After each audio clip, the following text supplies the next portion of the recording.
There we go. All right. Hold on. Let's turn this down a little bit. Let's turn this down a little bit. There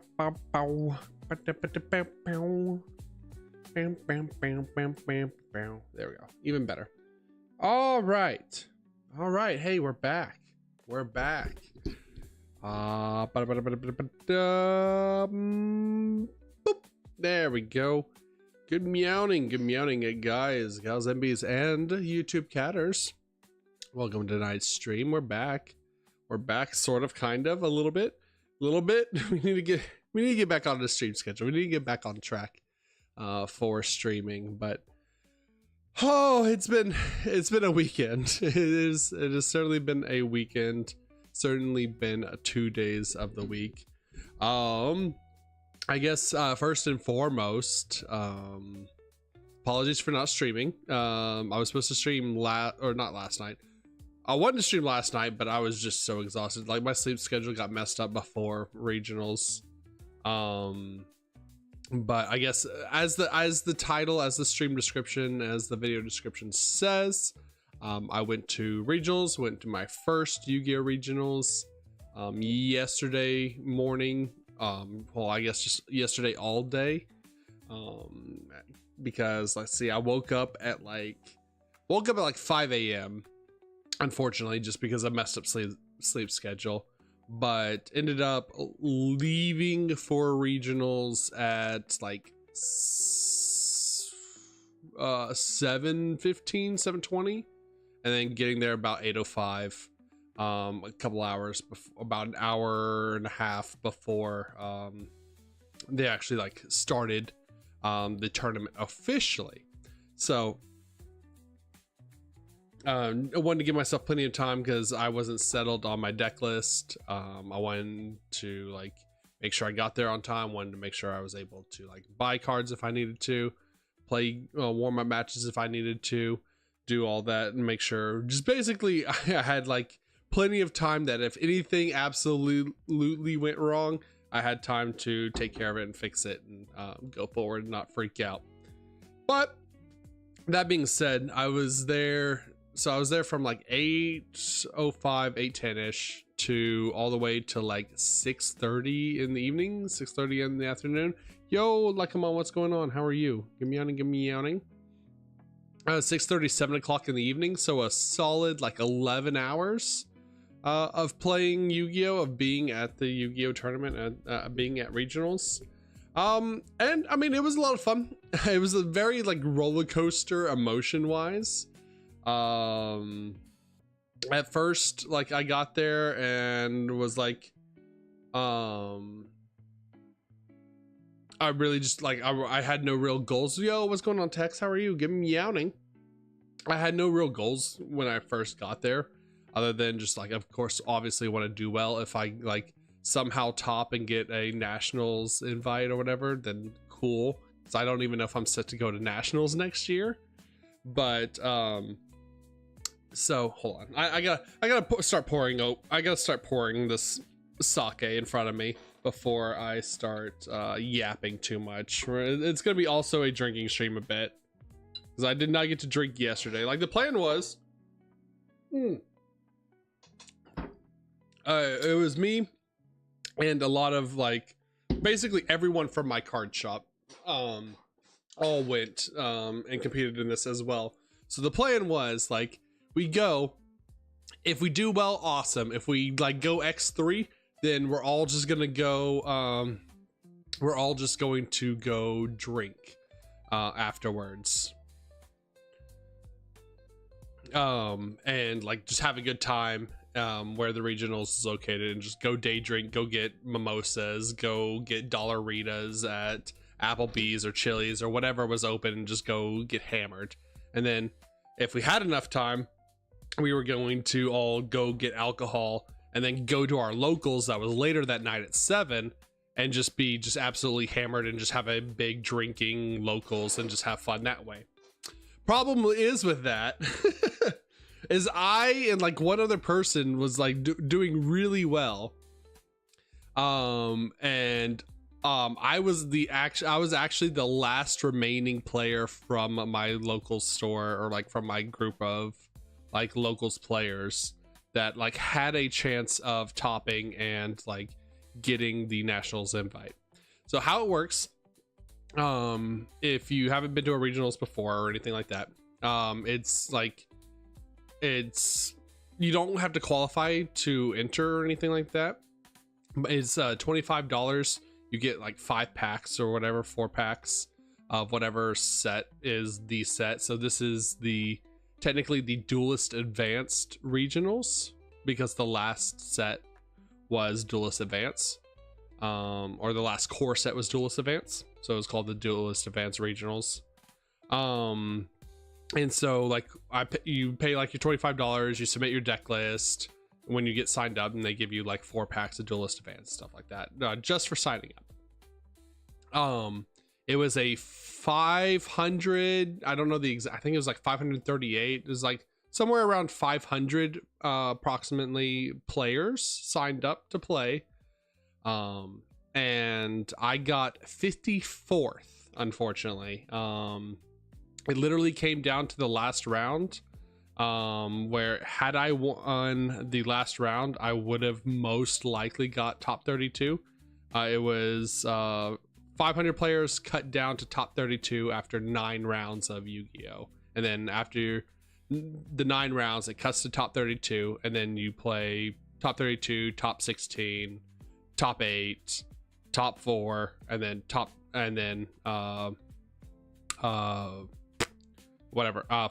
grand finals or whatever, top 2 grand finals. So I lost like early on. My record overall was like 5-2-2, 5 wins, 2 losses, 2 draws. I lost like the very first round. I mean, I'll go like round by round, I guess. I don't know, it's hard to tell everything, but basically it came down to the last round, where had I won the last round, I had a very good like 90% chance to make it into top 32. And if you get into top 32, you get an automatic invite to go to nationals next year for 2026, since nationals happened already a couple of months ago, or last month. So there'll be plenty more chances and stuff like that in the future and everything. And even if you don't get an invite to nationals, you can always like qualify for nationals on day 0 by getting a last minute invite. But that being said, it came down to the last round, to where I had to win the last round, and I had the game won. I was up 1-0. It was still in the second game. The person I was playing with was slow playing to hell, had no chance of winning, because I had basically floodgated them to where they could not like make anything to swing over. Like I made Saint Azamina, they couldn't make anything like extra deck wise to swing over any of my monsters, so they couldn't go to battle or anything, and they couldn't develop any board because I just like kept removing their stuff. So they just like kept just churning through like just looping like monsters and looping effects and running down the clock pretty much to take it to a draw, because I was lower on life points on the second game, even though had it gone back to my turn, he had no board and I would have just swung for lethal. So he slow played and kind of stalled out the game. So it went, the match drew at 1 game each. And because I drew the final round, I got what's called bubbled out of top cut, because like the way like tiebreakers work is and like at that point it depends on your previous matchups, like who you played against and how they did, and the people I played against like also just I guess didn't do too well. So I ended up losing on tiebreakers and dropping from like top there. I was 22nd and I dropped down to 54th from drawing the last round. So I was a little annoyed. I was pretty upset. The guy, hello Silver, how's it going? The guy who drew with me got 55th. So I'm just like, brother, you literally should have just conceded the game. Like he had no chance of winning. He wasn't going to get in on tiebreakers either. He literally just like cucked me from getting top 32 pretty much. He literally just played spoiler, and it sucked because like he read every single White Forest card. He had no idea how White Forest worked. Like the game was easily won. Oh, another shot. So it was frustrating to say the least, and especially after like being awake for 14 hours and like playing Yu-Gi-Oh for 12 hours and just like the mental strain of playing 9 rounds of Yu-Gi-Oh, playing 9 games of Yu-Gi-Oh. Oh, well, I mean 9 rounds or 9 matches or whatever. So that's what, at the very least 18 games of Yu-Gi-Oh, just in rapid fire succession. Then yeah, it just wasn't great. It wasn't poggers. My brain was fried afterwards. I had enough energy to like get some food on the way home, come back to my apartment, eat, try and drink a little to see if I could like pep up. Like I had a little bit of soju, see if I could pep up a little bit so I would be energized enough to stream last night and talk about everything while I was still fresh. But I ended up just like passing out at like 8:30, 9:30 at night, and by like an hour, not like maybe like an hour and a half by the time I got home. And so yeah, here I am. Oh man. But regardless, it was a lot of fun. We'll go through like everything in more detail. We'll go round by round more detail. If you're watching this, as you could probably tell, or if you're part of the Discord, or if you saw on YouTube or on Twitter, I posted like the match breakdown, the round breakdown on Twitter to the best of my ability as I went along. I also like forgot to post a lot throughout the day, but took White Forest to regionals. I honestly think White Forest is like pretty good against every deck in the format now, because it's a lot of people are moving away from Droll and Lockbird specifically. The cat survived regionals. I did survive regionals. I almost won it too. I almost top cutted too and almost got my national invite at my first ever regionals. I'm a little sad that I didn't. But I honestly, like I said, I think White Forest is like pretty good right now. Like it's got a good matchup for Draco mates. I didn't play any Draco Tail variants, but I played like multiple pure Draco Tail decks, and I beat both of them. Like I beat both Yummy players into the dirt. Like Yummy never stood a chance. I don't know if it was just the people I played. One person I played was like a sponsored team player, put him into the absolute dirt with White Forest. Like didn't even have to go full combo going second, just made Silvera booked his field and just like he had nothing. What else?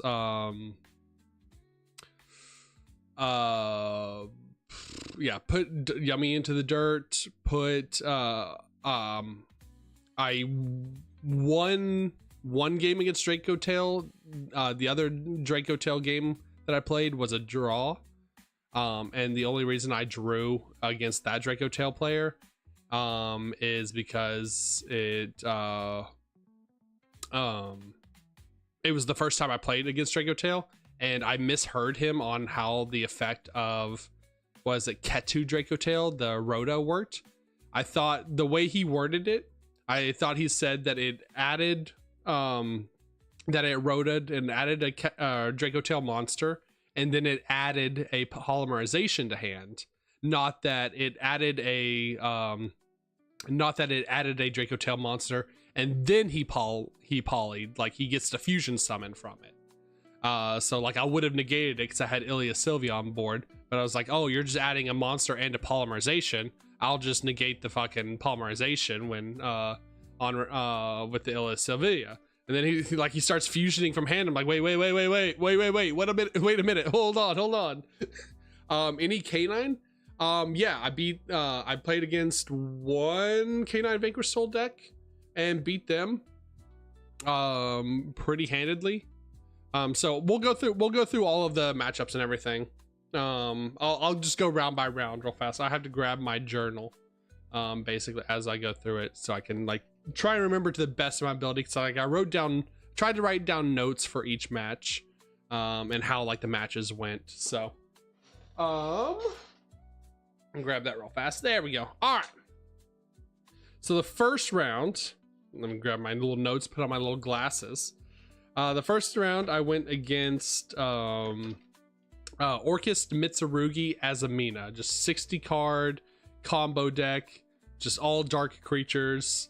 It was I got put into the dirt. I lost the first round. How expensive is my deck? I have no idea. I have honestly, White Forest cards are pretty cheap now because no one plays the deck anymore.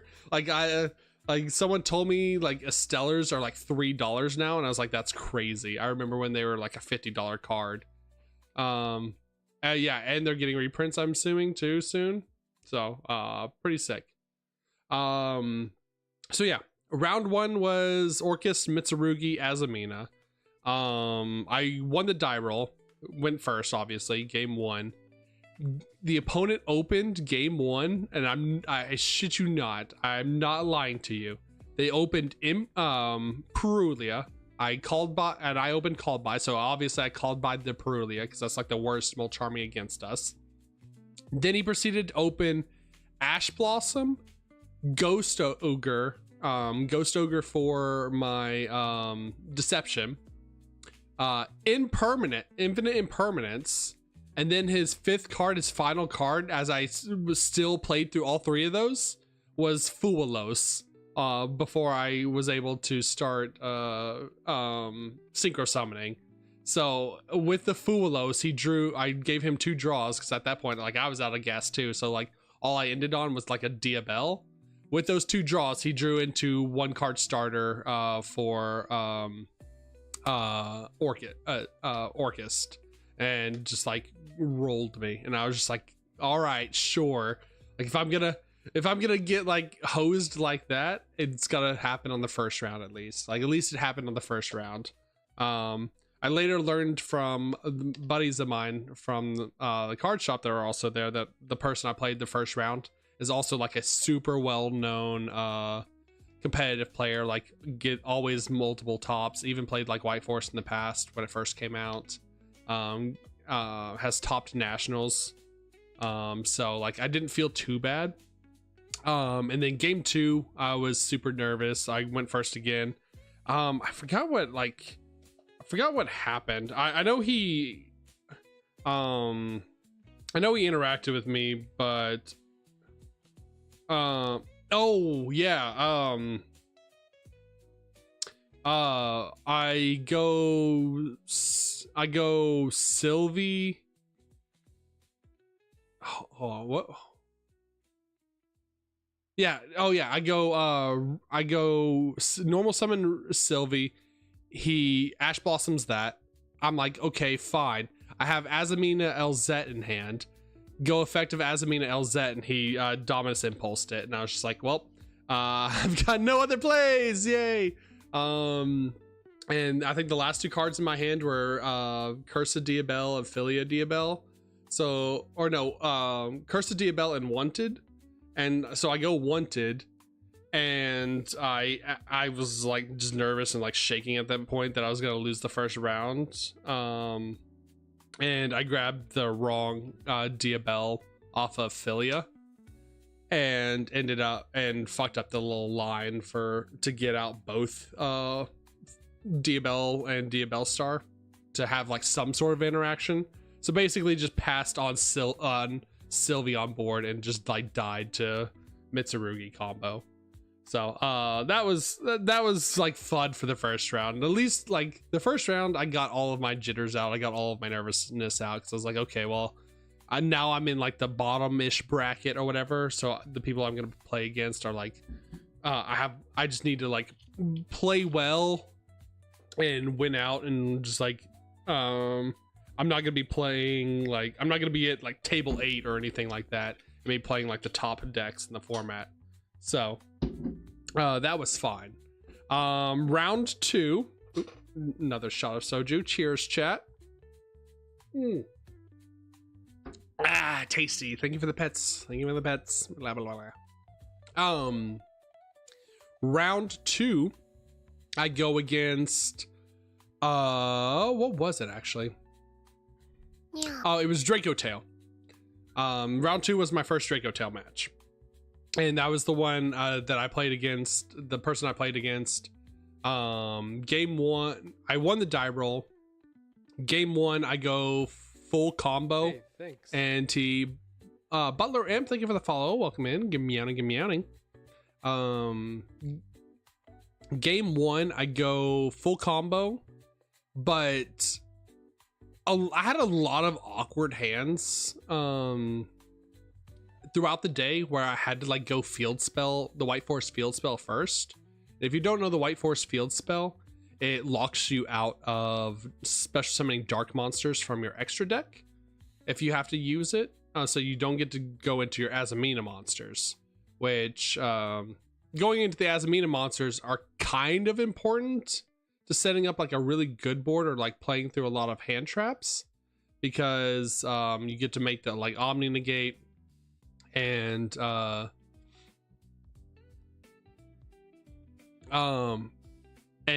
Omni Negate gets you. Do you still run Datters? I do still run Datters. And that's what I had to set up. I'll go over the deck list after I go over all the rounds and go over all of regionals. So like a little bit awkward hands with the field spell, obviously. And I go like full combo into, and I get Nibiru'd because I couldn't make the Omni Negate since I started with field spell to like hedge against Nibiru, and I didn't get to Chaos Angel to make them unaffected. Excuse me. So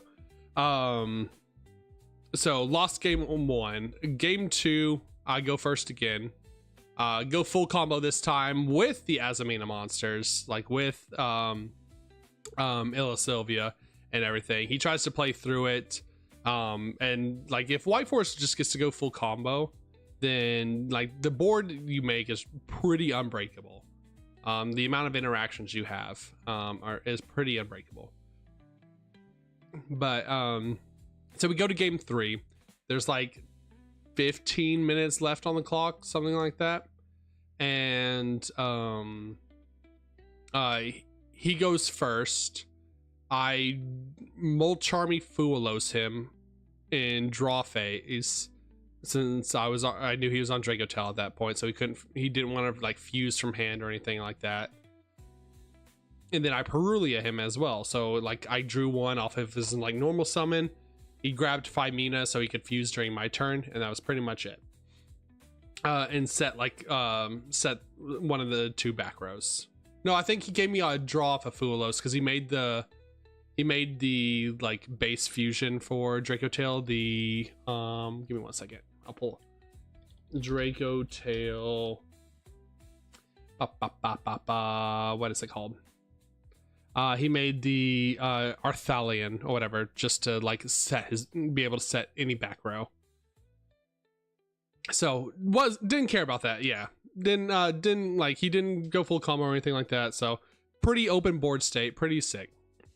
I start going through combo, and I had to start field spell again, or like I had to go field spell before I had access to the Azamina line again. So already wasn't looking great. He kept in Nibiru going first. I was not expecting it. So I ended up getting Nibiru'd. It was like a 20,000 attack Nibiru. As I was declaring going to battle phase, it's like a 20,000 attack Nibiru, and like 12,000 defense token. So after the so had to skip battle. In main phase 2, I at least set up the Diabells and the Diabell Star afterwards, and pass it back to him, and he makes the fusion he made during my turn was like they play a floodgate fusion, the Mysterion, the oh no, not Mysterion, Secretarion Dragon is a floodgate that they make that basically says while you control this fusion summon card, your opponent cannot activate the effects of special summoned dragon or spellcaster monsters you control. So I was only able to make Diabell and Diabells because they're an illusion and a fiend. And I couldn't do any of the effects of like the synchros or anything to like continue through those. So that was a little rough. Then I got Nibiru'd and I was just like, and then time gets called and he's like, do you have a way to burn me? Because we were both at 8k and I'm like, no, you floodgated me. Like what do you want from me? This is all I've got. They're all spellcasters, boss. I don't know what you're expecting me to do here. So yeah, that's what ended up happening. So time gets called, and I goes to a draw. So I'm 0-1-1. And I'm just like, okay, well, I'm not 0-2 technically, so I'm still technically alive. It's not the worst. We're like slowly working our way up through regionals at this point. Round 3, I go against another Draco Tail player. And this guy, after being able to play the Draco Tail match before, I at least now had an idea of like what the deck worked, like what I needed to interact on, like where I needed to Ash, what I needed to negate as far as like the normal spells and stuff like that. So like I had an idea how the deck worked now. So won the die roll, went first. Dude opened no hand traps. No, he opened Ash Blossom and Nibiru. He ashed my Sylvie, but I had Tails already. So I was like, okay, full White Forest combo. He Nibiru'd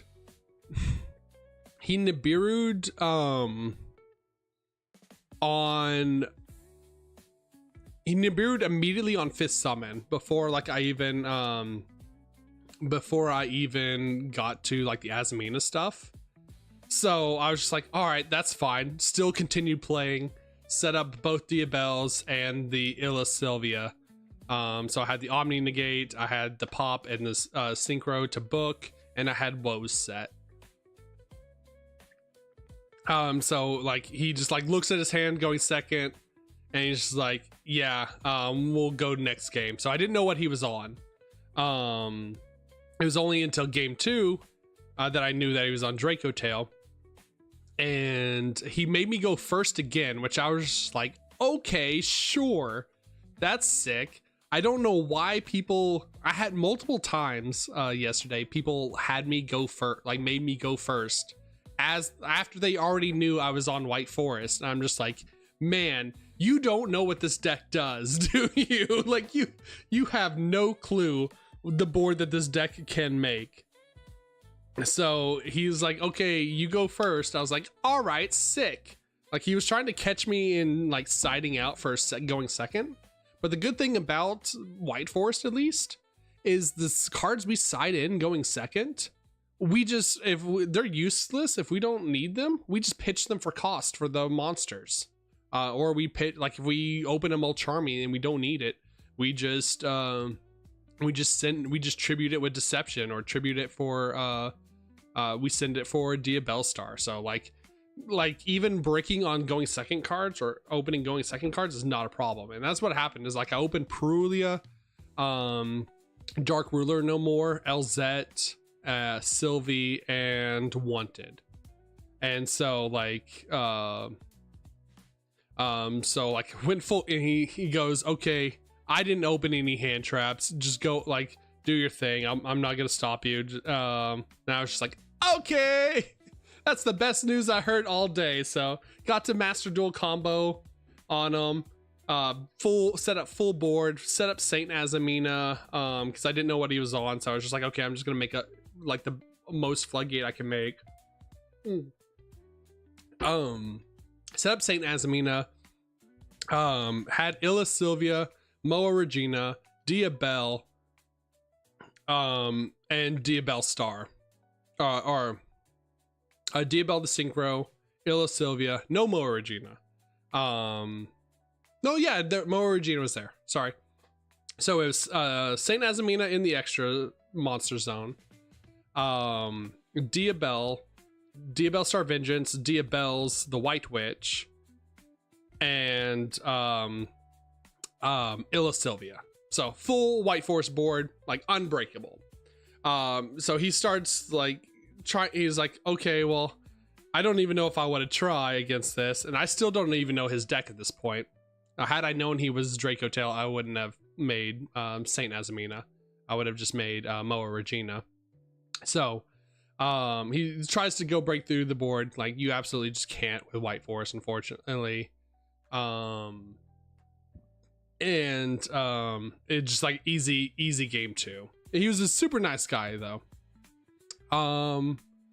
But I'm not doing, unfortunately, like I'm not doing anything like that today. I'm literally just gonna talk about regionals. We're gonna go over the White Forest deck, since we're gonna put this on YouTube as well. So I'll have to do that some other time. So fun round, and then after round 3 we take a lunch break, like a little 45-minute lunch break, and there's a good chance to like clear my head and mentally reset. I was now like 1-1-1, basically just like starting fresh as well. And after I got back from lunch break, felt so much better about the tournament. Round 4 went against what was round 4? I had to pull up my notes. Gosh, Twitter. Hold on. I don't remember how, like, which one was which. I remember what all I played against. I just don't remember which one was which. Oh,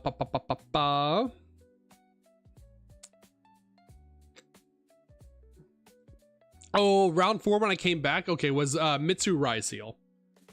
This is someone else taking Rogue to bigger events. I was at an OTS championship this weekend. Hell yeah.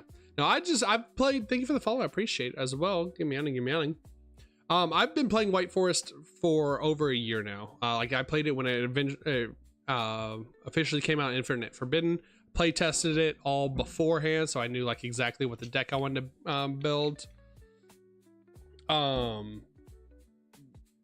And I played it at Nationals when it first came out as well. And I mean, I just love White Forest. I've loved the deck ever since. And I'm gonna keep on trucking with it. We're gonna keep updating it because there's gonna be new stuff coming out. No, it was the set it came out in was called Infinite Forbidden. Because it was the same set as Exodia. Or the Exodia stuff came out, the Millennium stuff came out. So, whoo, a fellow pet decker I see. I've been playing mine for like 2 years. Hell yeah, what deck do you play? So round 4, after we got back from lunch, I played against Mitsu Ryseal. And I dumpstered. When I say dumpstered, I dumpstered this deck. I dumpstered this deck game 1. Like, I just go draw phase Perulia, and he's like, okay, and then he special summons Star from hand, not Star, Sword Ryseal from hand, and I'm just like, oh yeah, this is gonna be so good, this is gonna be so sick. Any game that I resolved either both Perulia or Fualos, or like double of the 2, instantly, like won instantly in those games. Like, it was so good, even without running like board breakers game 1. So like, he starts special summoning from hand, eventually gets to X Ryseal to where it special summons from deck, and I just go, okay, drew into Fualos. So now I'm drawing like 2 cards for So now I'm drawing 2 cards for everything coming out at this point. And I ended up with like, he ended on, he went full combo too. Like, he just played through it. He's like, I'm just going to be greedy. I don't really know where to stop with this. And so I got to see like his full deck. He ended on the Ame no Murakumo or whatever, the blue Mitsurugi, the blue reptile Mitsurugi, purification set, Ryzil Cross, Ryzil Detonator with 2 mats, and what was it? What the other Ryzil Duo Drive. So, but I ended on like 12 cards in hand. I was happy. I was just like, yeah, this is fine. We're good. I had Thrust, I had Foolish Burial, I had all the White Forest starters I could ask for, had Wanted, I could play through. Like if I draw like enough engine with White Forest, like you play through literally any interaction, like any board, which is great. So ended up starting off with Foolish. He let it go through because he didn't know I was foolishing. Foolish Black Goat Laughs, since I made 1 copy of Black Goat Laughs. Black Goat Laughs to call Detonator, so he can't activate Detonator. Completely shut off Detonator for the rest of the turn. I go LZ effect. He chains Mitsurugi Murakumo to try and negate it. I discard a Stellar because of it. So I was like, okay, cool. Discard a Stellar. So LZ went through. I sent this, and because the Stellar was in the grave, it sees LZ sending the spell and trap. So immediately a Stellar just special summons itself, and I get value off of a Stellar. What does that one card do? That Purulia card? Purulia, whenever an opponent special summons from hand, normal summons or special summons from hand, you draw a card. It's basically max C.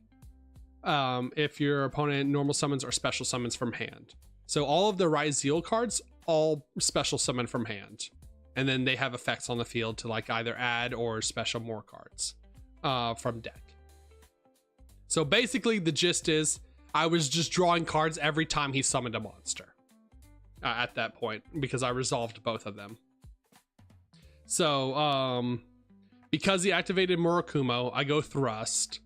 He lets Thrust go through. I grab Talents, activate Talents. He purifications it, or he purifications to negate the Talents, tributing the Murakumo. Tries to bring the Murakumo back, but I had Called by the Grave to get that off the field. And from there, I just like went full White Forest combo and just mopped the floor with them. Game 2, I opened double Purulia, but he just like went full Mitsu combo and still ended on like a 1-mat Detonator and just the Mitsu monsters, and I didn't really draw into any of my going second cards. So I just kind of conceded game 2 and went to game 3 because we were running out of time. And I go first game 3. My opening hand game 3 was the worst hand I had seen all day. And he had no hand traps. He had I opened Sinful Spoils of the White Forest, the quick play fusion spell, Diabelle of the White Witch, or Diabelle's the White Witch, and Diabelle Star Vengeance, and Curse of the Diabelle. So I was just like, okay, sick, like awesome. My only interaction with time running down in the round was just special summon Diabelle's, set Sinful Spoils of the White Forest to fuse, and then so I had both Diabelle's the White Witch and Diabelle Star Vengeance. And the problem with Diabelle Star Vengeance is you pay half your life points for its effect to pop a card. So like if I activated its effect at all, I was gonna lose in time regardless. So he got it, unfortunately. just on like terms of me bricking game 3, which happens. So does White Forest have board breakers in archetype? Nothing in archetype, unless it's kind of, they have, so you have a really bad normal spell. Yeah, Silvera counts, I would say. Yeah, Synchro Silvera to Book of Eclipse. You have the in archetype, what is it called? Something of the White Forest. It's a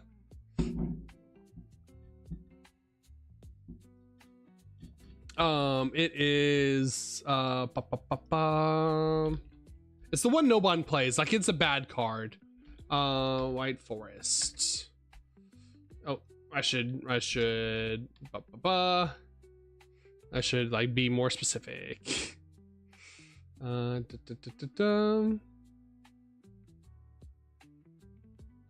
that's not what I'm looking for, game, but thank you.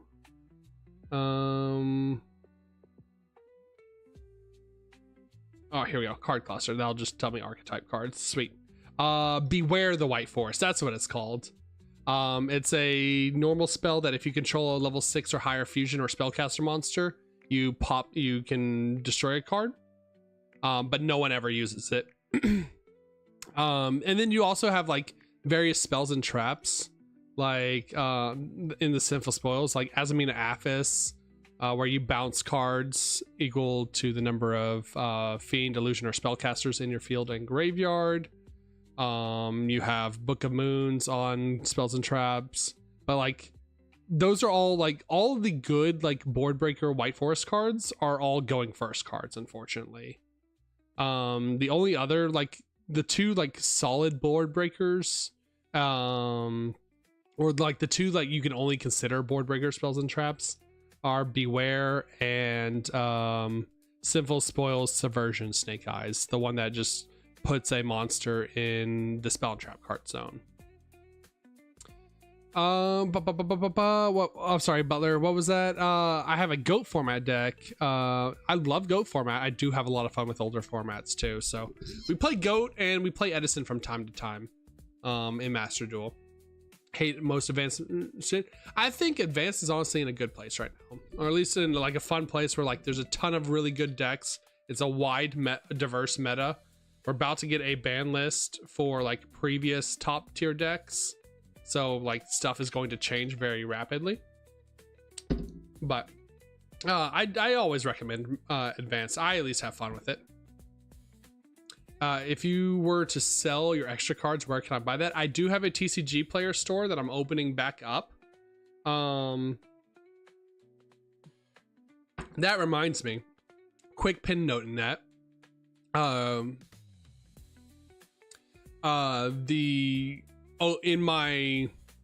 posted a picture of it in Discord. Hold on, let me go over here. In my prize packs, or not my prize packs, in my packs for showing up, basically, for registering, I opened the most expensive card in the set. Let's see here.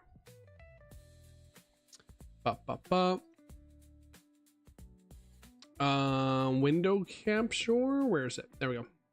See if that does it right. Yeah, I opened the most expensive card in the set. I opened a Starlight Rare Vanquish Soul Holly Sue.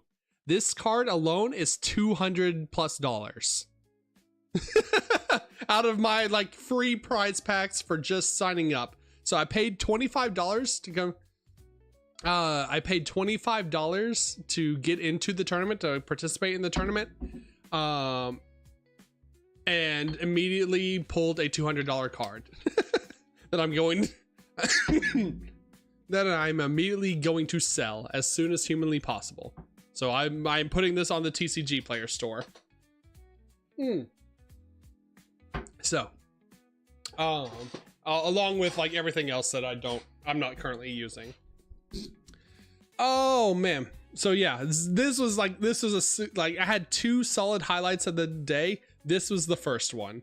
It's like I was already on cloud 9. I already, at this point, after pulling this, I was like, I don't care if I go 0-3. I'd rather go 0-3 so I can just go drink and have fun with friends. So at this point in the tournament, I am 1-2-1. So I'm still technically in it, but at this point at round 4 of 9, I have to win every single round to have a chance at getting in on I can't lose a single round. I have to at least win every single round to get in top 32 to make top cut to get an invite to nationals. So this is where I just lock the fuck in, kittens. This is where Daddy Neko locks the fuck in. We go to round 5 versus Yummy, playing against a sponsored player from like the area that I play in. Like had his like team jersey on and everything, had all the patches like sponsored by the local stores and shit. Like was sitting, had like literally like an entourage, like 2 people watching his duel, so they could like make a fucking video about it afterwards, pretty much. And he was on Yummy. I lose the die roll, so I was already not feeling great. But I opened Black Goat Diabell Star and I was like, okay, we're gaming. So I literally just Black Goat Laughs was like the MVP of the entire, like I would say like the MVP of the entire day. So many people don't know how that card works, and it like helped me board break going second game 1 so many times, because like Yummy would just end on a Yummy Snatchy plus a synchro. Like he didn't have surprise. I ashed his cup C so he couldn't search surprise, and so he just ended on Snatchy and the synchro and a field spell, and I was like, okay, cool. Go Diabell Star, pitch Black Goat Laughs, chain go Diabell Star effect, chain Black Goat Laughs to it, calling Yummy Snatchy. Now he could technically chain Yummy Snatchy to it, but after the resolution of Black Goat Laughs, he doesn't he can't activate Yummy Snatchy for the rest of the turn. So it already pretty much shuts off Yummy Snatchy, and that's all I cared about. And then so after Diabell, after both those chains resolve, a lot of people didn't even respond to Black Goat Laughs. They thought once it's on activation, you can't activate the effect of it, where it has to resolve first for the lock to be put in. And never correct your opponent. If your opponent thinks the card resolves a certain way, it resolves that way until you tell them. Never tell them like how it actually resolves until it's already finished, is resolving, until it's actually resolved. It's a very risky move. I mean, you're not misrepresenting the board state unless they specifically ask you how it resolves. Then you have to obviously tell them. But if they think it resolves a different way and don't ask you like how the card works, or ask a judge how the card works, then you do not have to tell them.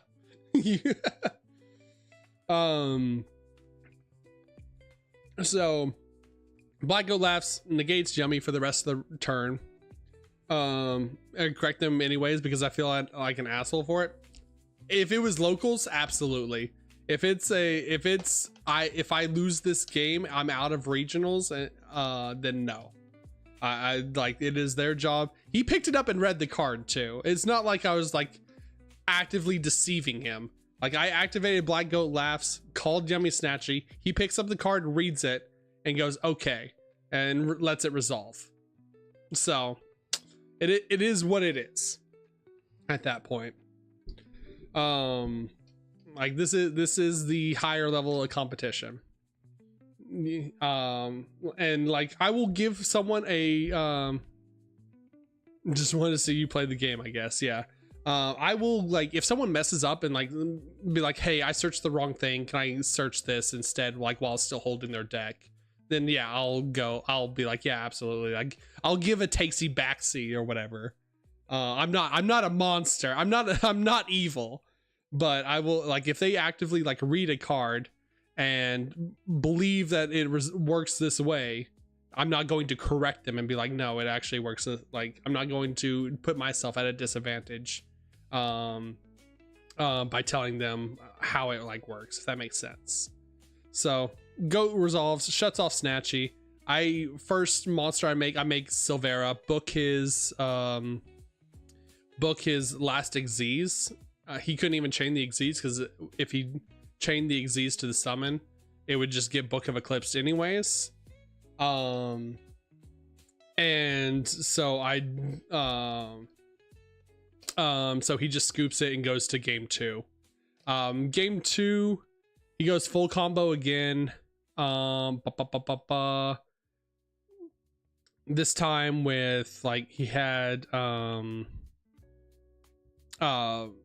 he ended on like Herald of the Arclight, Snatchy, another Yummy Synchro, and then 4 back row set. And I was like, okay. I opened Harpy's Feather Duster, so didn't care about the Yummy Surprise or whatever in the back row. I figured it was gonna be like a Solemn or something. No, he flips over in my draw phase, Anti-Spell Fragrance, the continuous spell floodgate that makes your spell, yeah, Anti-Spell Fragrance actually really good this meta right now. Like, it is actually super strong if you open it. So flip that open. I'm just sitting there in draw phase, just like, okay, we'll just go game 3. I'll just go first game 3 and go full combo. So game 3,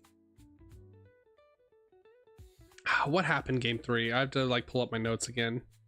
Yeah, game 3, I just go full combo, set up both Diabells, set up my Omni Negates, and I also side in Scourge. I side in the quick play Tribute to Synchro to negate a card spell, going first as well now, because everyone's on board breakers pretty much, like Dark Ruler no more, Lightning Storm, things like that. So he goes first game action, Pot of Prosperity. I'm like, okay, sure. Tribute Illa Sylvia, negate the Pot of Prosperity. He goes, okay. Set activate Dark Ruler no more. So I Scourge his Dark Ruler no more to keep my board alive. Then he goes activate Field Spell. Oh no, it was Droplet. I'm sorry, it was Droplet, not Dark Ruler no more. He goes Droplet, sends his Yummy names from his hand to try and negate my monsters. I go Scourge to negate the Forbidden Droplet, and he goes the Field Spell to try and bring back the Yummy names, and I pop the Field Spell with Diabell Star Vengeance, and he had nothing else after that point. So that was absolutely just dumpstered like Yummy all day with White Forest. Like, White Forest really good into Yummy, surprisingly. Round 6 was the second moment of the day, or second time of the day, like the second like high point pinnacle of the day, because round 6 I sit down, and I don't know if I've showed you this. I can show it on stream. Let me set up my camera real fast. Give me 1 second.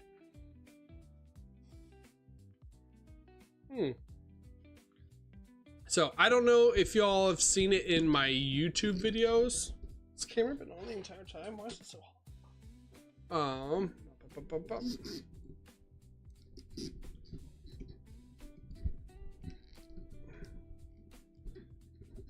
There we go. I'm hoping this stays. There we go.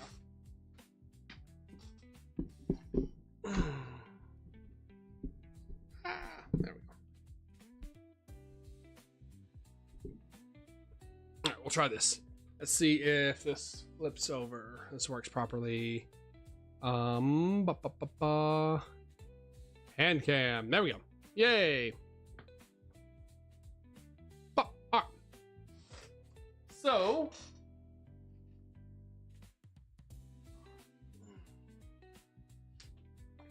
I don't know if you've seen this on my like White Force videos previously. Agile. Okay, we'll wait. We'll wait for Agile. Oh. All right, I'll wait. Let me know when you're out. Let me know when you're out.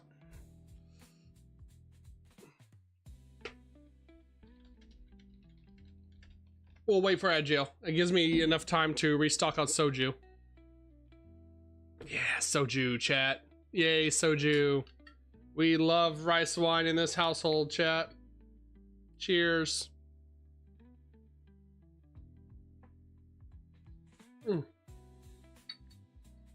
Just finish off the bottle. Hell yeah. Let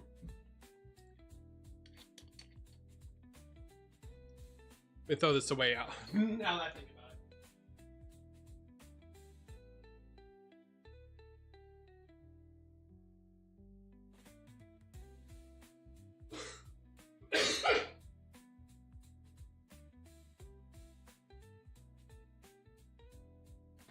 Ah!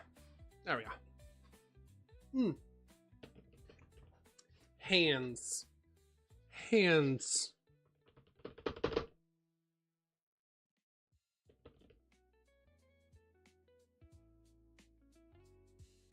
In 30 seconds. I can see the light at the end of the tunnel.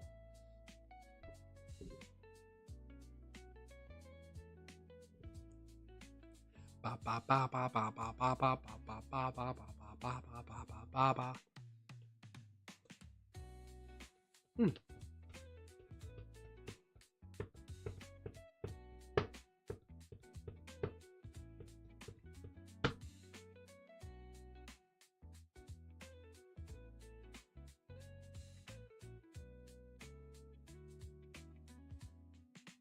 All right, you're free. All right, we're back. We're back. We're back. So, where are we at? We're at round 6 now. Round 6. Round 6. We go. Was like the highlight of my day. Or the second highlight of the day, pretty much. Like, it was second peak moment of the day, because round 6, I sit down at the table, I lay out my mat. It wasn't this one, it was a different mat. But I don't know if you've seen it in my other YouTube videos when I do like deck guides and stuff, when I've done my White Force videos, but I have a field center that my partner made for me for my birthday last year. Was it for... No, it was either birthday or Christmas. Either this past Christmas or my birthday. One of those events. I think it was for Christmas, because I didn't have a field center for nationals. So yeah, I'm pretty sure it was for Christmas. So they made for Christmas last year, and it's of my Vtuber model. So I set down my field center, and it's my little Vtuber model, and I set this down.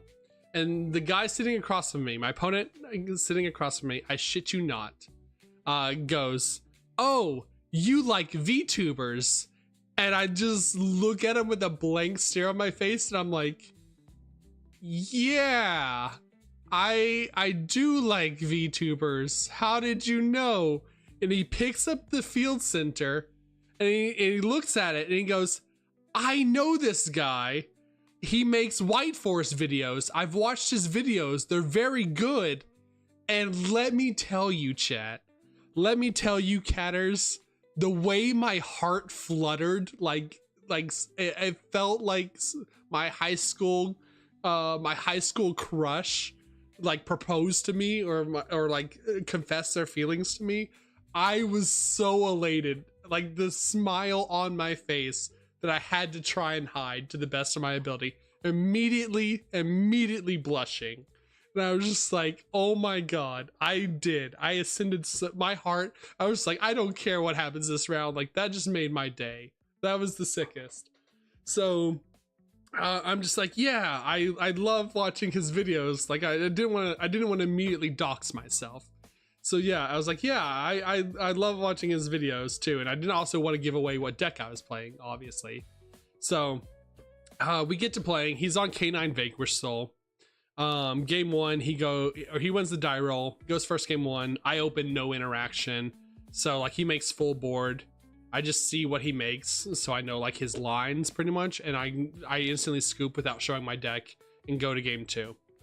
Game two, I go first. I immediately go full combo, uninterrupted, and like he can't break that board with K9 Vanquish Soul. Game three, I open Perulia, so I go draw phase Perulia. He's like, okay. He starts like doing like the Vanquish Soul stuff. Before he gets 2 level 5s on the field, I go, or I see that he's deciding to like play through it. Before he gets 2 level 5s on the field, I go Fuwalos, just to like deter him from making extra deck monsters. So he goes, okay. He has 3 5s on the board. He goes Paradise Smasher. If you don't know Paradise Smasher, chat, Paradise Smasher is like the win con. Sorry. One of the like turn skip win cons for Vanquish Soul, specifically Vanquish Soul K9, because it's a level 5 Xyz for 2+ monsters. But typically you always make it with 3 materials, because once per turn during your main phase 1, you detach 2 materials. Then each player sorry, there we go. Then each player rolls a 6-sided die twice. The player with a higher total I'm so sorry. The player with the higher total cannot activate monster effects until the end of the next turn. And then if it has a material underneath it, the reason why you make it with 3 materials, because if it has after it resolves, if it has a material underneath it, then you can treat one of the rolls as a 7, no matter what your opponent rolled. So he rolls first. He rolls a 5, and then he rolls a 6 for a total of 11. I'm like, okay. I roll a 3. I'm like, all right, that's an all right roll. We still have a chance. And then I roll a 1, and I'm just like, oh my god, it happened. Like I actually beat the Paradise Smasher. I actually beat the Paradise Smasher. Because at that point I rolled a total of 4, so he could only change the lowest. He can only change one of the rolls to a 7, so he'd have to change the 1 to a 7, which would still make me at 10, which would still make me at 11. And I had to explain that to him, and he's like, okay, so it just fizzles, right? And I'm like, no, it means you can't activate monster effects now until the end of the next turn. So like you can't activate monster effects until the end of my turn. And he just like looks at me deadpan, just like, oh. And I'm just like, yeah. Apparently that had happened at least like 8 times. Like I had like 8 different stories that people were telling me, like all the Vanquish Soul players, K9 Vanquish Soul players for that day were just like bricking their Paradise Smashers, were losing their own rolls to their own Paradise Smashers. So he's just like, okay, well, pass turn then. And I'm just like, all right. And then I like start full White Force combo, LZ into add Sylvie, normal summon Sylvie. He can't hand trap me at that point because he can't activate monster effects. So it's just like, yeah, you got it. And I'm just like, I'm sorry. that sucks. Like that's an awful way to lose. But like that's the one downside of Paradise Smasher. Is sometimes you just get RNG'd. Yeah, he Paradise Smashed himself. So and so like we were talking the whole time, like super chill dude, super chill catter. Like all of my catters love them so very much. Like we're all the catters, the catter clan, the Neko clan, the Neko catters are all the coolest people you'll ever duel. So we were like talking after the game, or like talking through the game a lot, and about different decks. And at the end, he was like, "Yeah, well, time for me to find a new deck." And he was like asking me a lot about White Forest, and I was like, "Yeah, well, you could play this deck. Like White Forest is like really good now. People are siding out Drolls. People are playing Drolls in the sideboard, or just not even Drolling at all now, because the top 3 decks in the format play through Droll or play under Droll very well."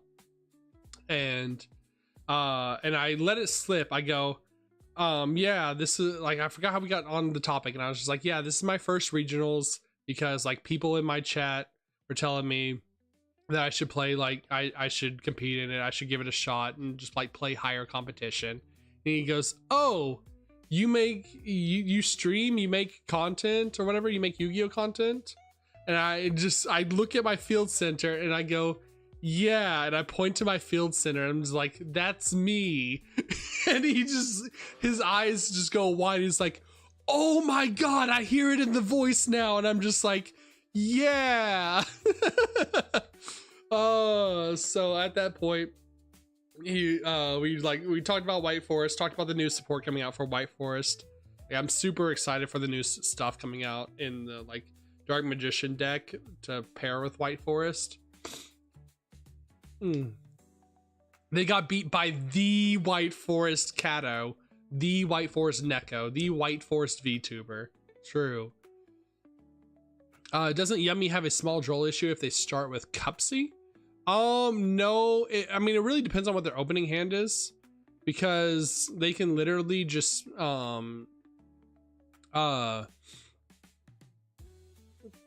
they can obedience school for like all of their names in rotation, and make the link and make a synchro, and still have material left over. And if because the link sets from deck the field spell, yeah, Snatchy Places. And what else? Like the only time they would just get absolutely hosed is if they like had to open if they like opened Sky Striker, if they opened Sky Striker Engage and had no other Yummies in hand. But even then, they still have they could still make a Snatchy. So very, very rarely does Droll like actually do anything against Yummy. Yo, Kiryu, what's going on? So round 6, playing against a Catter, playing against someone who's watched my YouTube videos, watched my White Forest videos. I was elated. I was like, that was the highlight of the day. That made my day. That made the rest of the tournament. At that point, I was just like, okay, I have to win now. I have to win for the Catters. That invigorated me. I was like, I need to get top 32. I need to get my name on the little sheet. I need to get my name, my deck list put on Yu-Gi-Oh! Pro Deck. As like the White Forest deck of the current format, because no one's topped with White Forest yet so far. And I just wanted that. That was my goal. Like, and I even told my friends, I was like, hey, if I get top 32 and get my invite, I'm dropping, because my name will get put on the list, my deck will get put online, I'll have my invite. That's all I could want. So at that point I was invigorated and I wanted top 32. Like, I wanted it. I had to lock in. So that was round 6. And I'm still at the point where I have to win every single game to make it to top 32. So round 7, I sit down, and I mean, at this time, like the numbers in the tournament super dwindled. People who are X3 or X2 are just leaving the tournament because they feel like if they're X2, they don't know if they have a chance to get in based off of tiebreakers, and if they're X3, they absolutely have no chance of getting in. So they're just leaving the tournament and not dropping or doing whatever, going through the actual motions of dropping out of the tournament. So I sit down for round 7, and I sit there. My opponent doesn't show up, So I like call a judge over. I'm like, hey, my opponent's not here. And I look beside me, and it's like person dueling, then like someone also sitting with their opponent who didn't show up, another person sitting with their opponent not showing up, a pair of people dueling, and then it's me. So like people are just leaving the tournament after having like a low record, and I'm at like table 30, so like we're still in it. I mean, they just have other things to do. Like if they don't have a chance of getting to top cut, like it saves you 3 hours, and you can either go play side events, or you can just go drink or go do like get on with your life. So yeah, I mean, it depends. Like there was multiple people I ran into that were sitting beside me that were just like, yeah, I'm here because a buddy of mine is competing. I haven't played since like toss format, and I'm just here to have fun. So like they were giving the round to the people that they were playing, but they were still sitting there just wanting to play Yu-Gi-Oh. And so, I mean, people are just there for different reasons. Some people are there strictly to top. Some people are there to have fun and play Yu-Gi-Oh. There was a couple of cosplayers there.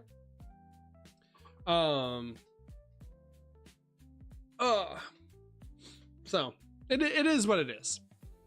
If I was X3 earlier in the day, I would have done the same thing. I would have dropped and went and drank, because like I said, I already pulled that $200 card. I was X3.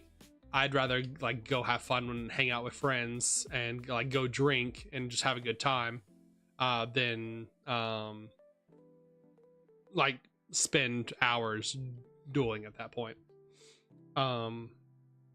So I 3 minutes pass by, judge comes over, is like, okay, if he doesn't show up by 10 minutes or after 3 minutes, it's a game 1 loss, and if he shows up between 3 and 10 minutes, then we immediately go to game 2. It's a loss for the opponent, so he gets to choose who goes first, and then we just play from there. At 10 minutes, then it's a match loss. So 3 minutes pass, game loss, and I'm just still sitting there. I'm just on my phone. This is when I'm like typing up all of my stuff on Twitter at this point. 7 more minutes pass, goes to 10 minutes, call the judge over, and he signs my sheet, and so I get the win, which is fine for me because I still need to win every single round to have a chance at top 32 at this point. So go to round 8 now. I have 2 more rounds left, and I have to win both of them pretty much. Round 8 against another Yummy player. I lose the die roll. I forget what happened. I honestly forgot a lot of the game, because what's most important, like we trade game 1 and game 2 pretty much. Game 3, I go first. So like, let's see here. All right, so yeah, he won game 1. Go to game 2. I think I just didn't open any interaction game 1, so I scooped it. Went to game 2. I go no, other way around. Game 1. How does that work? Okay.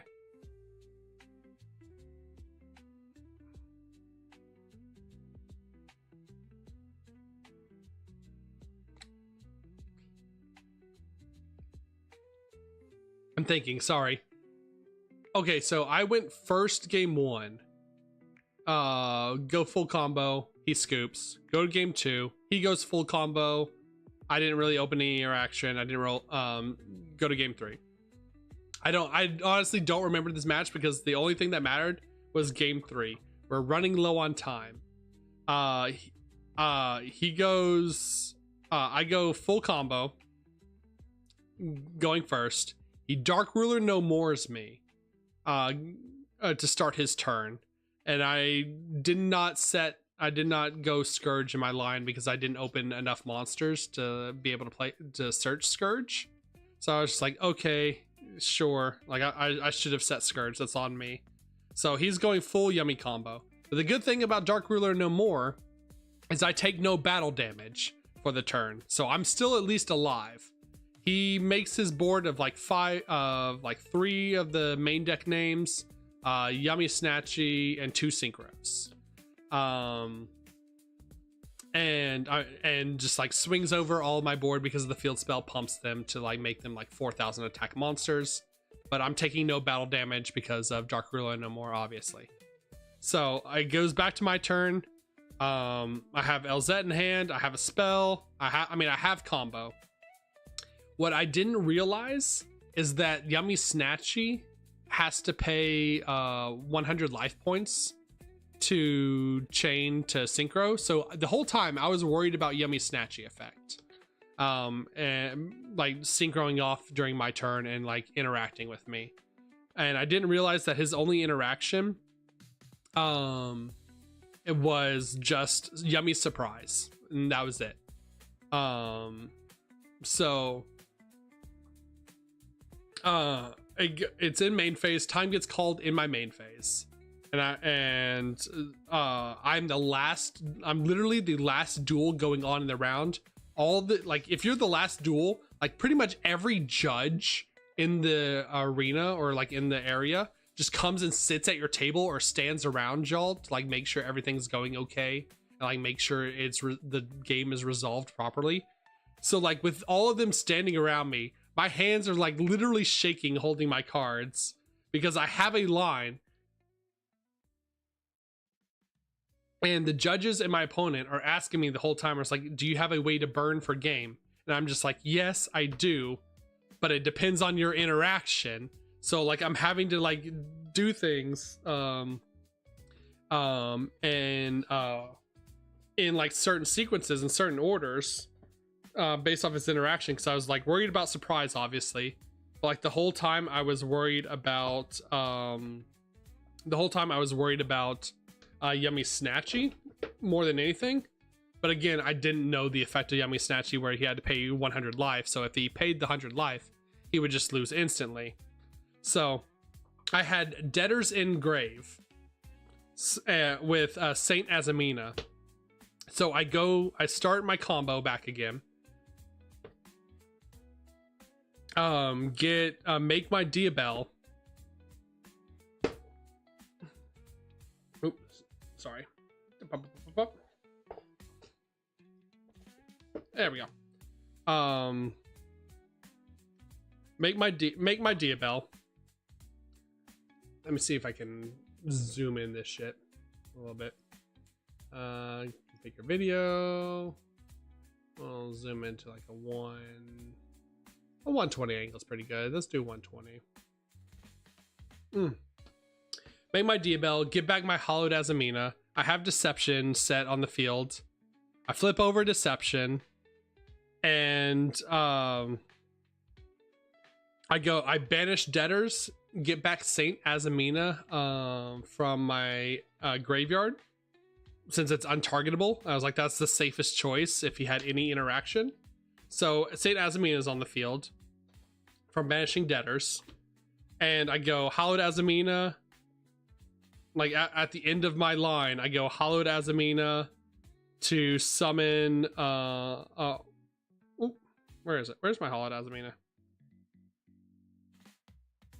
Did I put it in my extra deck? Oh, there we go. I go Hollowed Azamina to summon from my extra deck. Sending a Wanted from my hand to keep this Deception on the field to make Soul Aristichian. Soul Aristichian just sends one of their random link monsters, and because a monster is sent to the graveyard while I controlled an Azamina monster. The reason why I went this line is in case he removed Soul Azamina on Resolute, or like on the stack, or like in the chain. I still had Saint that was untargetable and on the field. So removed his monster, and then Deception triggers, burns him for 15, and I gain 15. So I win in time in round 8, going into the final round, where I need to just win one more game, and I'm guaranteed to top 32. And then unfortunately in the final round, in the round 9, is where the debacle happened. I played against a Atlantean Mermail player. And I lose the die roll. He lets me go first, which is crazy. I'm just like, okay, sure. Of course, I didn't know if what he was on at that time. So like I go full White Forest combo. Yeah, going second Mermail. I go full White Forest combo. The whole time he's reading my White Forest cards. Like he has never seen White Forest in the world before. And I'm just like, all right, I'm feeling confident at this point. I'm feeling good. If your opponent is reading like every card you activate, they've never seen this deck in their life. And I'm just like, sick. This is what I wanted. This is my time. This is my moment. So like had ended like full combo with Call by the Grave set, Deception set, or oh yeah, Call by the Grave set, and Sinful Spoils of the White Forest set to quick fusion. So it starts his turn. He goes one of the Mermail, I think is a Bistios, or the level 7 or whatever, where it sends to special summon, and sends the Shadow Guard, the one that pops from grave. And I fuck up and I tribute. He goes to target Ilia Sylvia, and I fuck up and tribute Ilia Sylvia in response to negate it, when I should have just done Call by the Grave, because that would have kept the Omni negate on my on my field. So then he goes, okay, Book of Eclipse my board, and in response I pop his Mermail monster, and then board gets booked. I still have the Sinful Spoils of the White Forest to fusion summon with, so I sorry, trying to think how else to win it. He starts like going in White Forest, or not White Forest, he starts going into the Mermail combo. He sends Dragoons, and like Dragoons is like the only card I know of in the Mermail deck pretty much that I'm like, hey, this is the card you have to interact with. So at least I had Call by the Grave for that to stop his like combo. So all he could end on were 2 level 7. Like he's tried to get 2 level 7s on the field to get into the Xyz. That's when I flipped over Sinful Spoils to fusion summon, and I made Guardian Chimera, popped his last 2 cards, and he passed turn back to me, and from there I just flipped over my monsters and killed him. So game 2 comes around. Because he had to read every card in my deck pretty much as I was playing, game 2 happens and he lets me go first again. I'm going full combo again. He's still reading cards, and I'm just like, okay, at this point he's just kind of stalling because he has no interaction.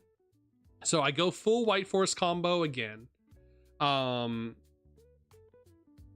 And it goes back to him. Oh no, what? No, I don't go full White Forest combo. He Molcharmi Fuwalos to me. So I play under Fuwalos. I give him 1 draw to make Ilia Sylvia, because he Fuwalos off my Hallowed Azamina. So I make Ilia Sylvia. I had Debtor's set. Oh no, take it back. He Fuwalos me. I make Saint Azamina instead, and then go, so he gets the draw for Saint Azamina. I go Saint Azamina, get Ilia Sylvia. So I have at least 2 forms of interaction there.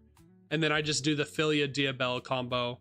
So I have like Diabell Star, Diabells, Ilia Sylvia, and Saint Azamina.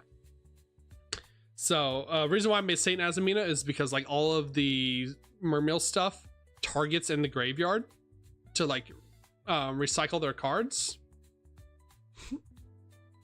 So like I knew like Saint Azamina actually like pretty decent in this meta. Like shuts off Yummy, shuts off K9 or K9 Vanquish Soul a lot. Doesn't really do too much against Draco Tail because a lot of their stuff is non-targeting. It shuts down Malice Bestials if they're like bestialing their own stuff, but they can just like bestial your stuff too. It's just the problem. But I mean, it's still like if you're, it's good against a lot of decks. I wouldn't make it like going blind. And I had that problem a couple of times throughout the tournament where I mistakenly made it going blind where I should have just made like Moa Regina instead. It prevents Draco Tail from going Arthurian target 5 mana engraved. Yeah, that's true. I mean, it has like some interaction. It's a lot better now in this format than it was when it first came out in the previous formats. That's for sure. So I ended on these two, plus Illa Sylvia and Saint Azamina. The only problem with this setup is I had no follow-up after this. But I mean, this was so he's like still reading my cards. He's like thinking through all of his stuff. He's like wasting time. It's like 8 minutes left on the clock. Still in his main phase. And I'm just like, hey, I need you to hurry it up. Like I need you to speed it up a little bit. And he's like resolving like a Dragoon search, and he's setting out all of his options on the field, like out of his deck to like try and pick which one. And I'm just like he has no way of breaking this board because he cannot target stuff in his graveyard. He can't make any extra deck monsters. So the most he can do is just end on like 2 big guys to attack over stuff. But I don't take any battle damage because like he takes the battle damage from the Saint Azamina. But the whole time I had to pay half my life points for Diabellstar Vengeance. So like the whole time he's still at 8k because I went first, and I'm at 4k because it's like during his turn. So I'm just like, hey, I need you to like hurry it up. He had like no other plays pretty much. He was just like spinning monsters from hand, like graveyard to hand, without any ability to summon them or anything like that. It gets back to me with 3 minutes left on the clock. My draw for turn was a Fuelos. So I'm just like, okay, I attack you for I could only attack him because Saint is like 0. I could only attack him for let's see here. I only could bring him down to 4,500 rather than below 4k. So I was just like, all right, pass back to you. Like it gets back to him. I should have killed him, or should have found a different line to kill him. And then it goes back to him, and he just like thumbs through his cards, literally takes no game actions for like a solid 2 minutes, and time gets called in his main phase, and he's just like, oh well, I guess it's a draw then. And I'm just like, you had no chance of winning this game. You like, this is still game 2. We didn't even get to a game 3. Like you like I was so upset at this point. I was like, you literally just like, yeah, maybe that's time to call a judge. I should have been more aggressive about it with it being the final round. But like I also was just like stressed out of my mind because like at that point I was like, I win this game, I get top cut. Like if I win this game, I'm top 32 guaranteed. So, and I was like, he has no way of winning. So I didn't think he would stall for 10 minutes. Like I'm just sitting there holding my cards, just like, okay, just like as time is ticking down. I figured, like, I guess I believed too much in humanity. Like I figured like he would like realize that he had nothing to do and be like, okay, you got it. Like he didn't seem like the guy that was going to like shark me and slow play me to try and get a draw. So I ended up the tournament 5-2-2 because I drew that last round. Top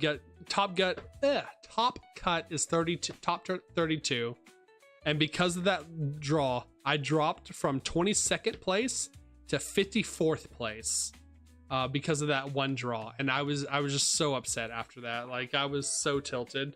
because of that draw afterwards, because I still like had hope that having 2 draws was going to make me better than someone who went X3.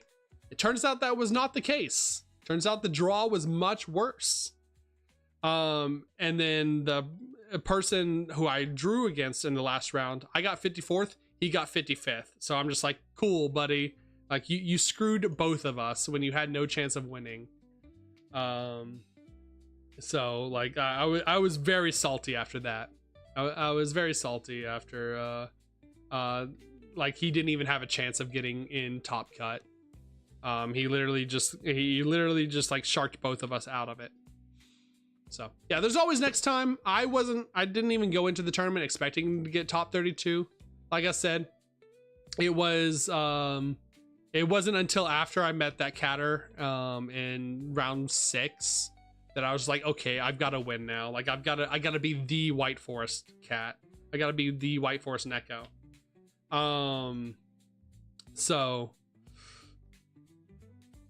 we'll talk about the deck though. Honestly, like I said, I really liked where White Forest was. There was literally, I think the only round that I deserved to lose in was the first round, where it was just, I absolutely just got outplayed to the maximum. Every other round, like, was either every other loss or draw was either just going to time, where I had misplayed at some point and it shouldn't have gone to time in the first place, or the other loss was it went to time and I had I bricked. So there's like nothing I can do about that. That just happens in card games. Like no loss that I had was a fault of the deck, if that makes sense.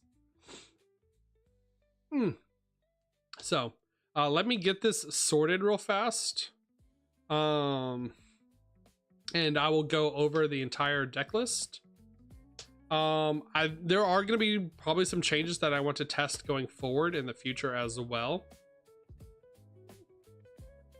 But for now, I really like the choices that I made. Oh, thank you for the gel. Appreciate it. Let's see, got that some White Forest. I'll be honest, like I changed this deck list at least 4 or 5 times. Oh, I'm sorry. At least 4 or 5 times throughout the entirety of last week. So it was literally something that was not set in stone until I had walked into regionals and like was writing down my list. I was just like, okay, I'm just gonna do that. I'm just gonna do this and regret it later if I needed to.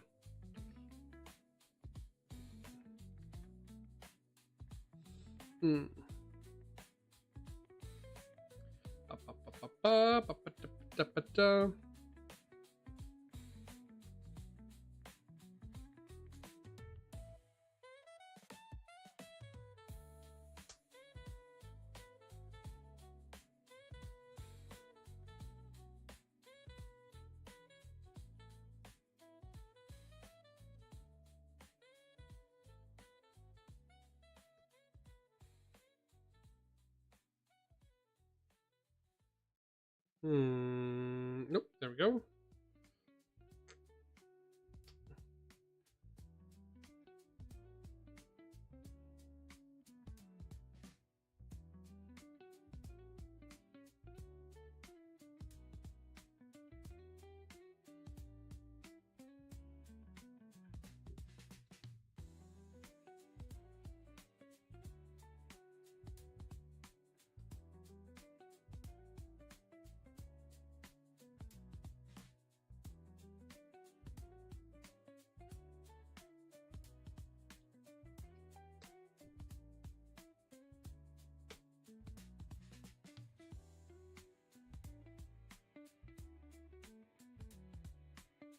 All right, there we go.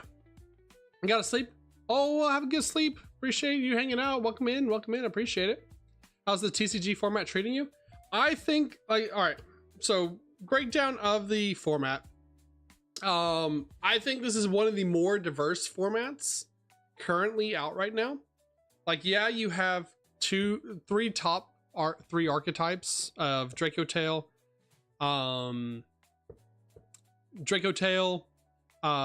Canine, and Yummy, but all three of those archetypes can be put into various different builds and various different decks. Like, the person who won the entire tournament was playing K9, wasn't even playing K9 Vegas Roll, they were playing K9 Draco Tail. Yummy can even go with the White Forest stuff because they're all level 2s. Draco Tail has a slew of different builds from Draco Tail Dragon Mage, Draco Tail Shaddolls, Pure Draco Tails, Draco Tail Branded, stuff like that. You still have the Mitsurugi decks, you still have the Ryzeal decks, and you still have Malice. So there is a lot of very good playable decks right now. It's going to be interesting once we get a banned list here later this month. It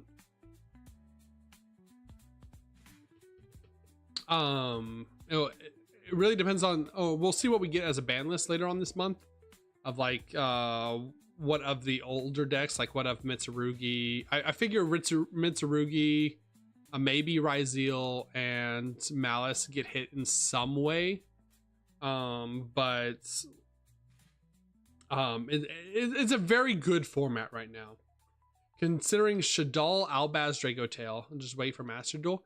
Draco Tail Shaddol is what I'm actually going to be working on here shortly. That's probably the first deck of the new format that I want to try. So I'll have a deck list about that in the future, and I'll be play testing that deck in the future as well. The only reason why is I have almost the entire Yummy core. I have the entire Draco Tail core. The only reason I didn't play any of those two decks for this regionals is because I didn't want to play a brand new deck that I didn't have a lot of time play testing. I wanted to play something that I was familiar with, and especially with Yummy, the mirror matches, I figured Yummy was going to be around a lot because it's cheap and it's like the more consistent of the three decks, I believed. So I didn't want to play a bunch of Yummy mirrors when I didn't know how the Yummy deck worked. So that's why I brought White Forest, is because I know White Forest to a T, and I know if White Forest gets to set up its board, then like no deck can break it. Unless I just like open like cracked of fucking going second cards like Raigeki and shit. I mean, no, Raigeki doesn't even work.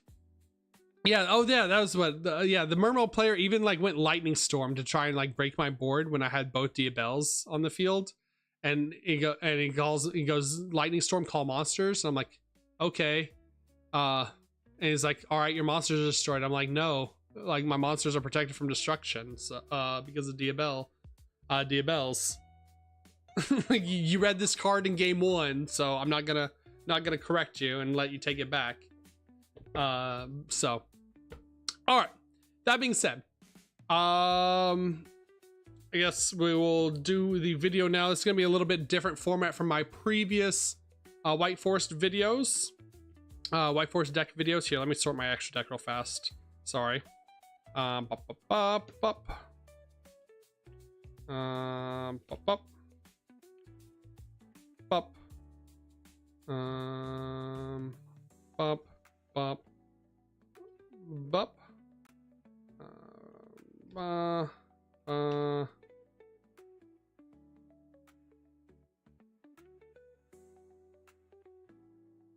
All right, cool.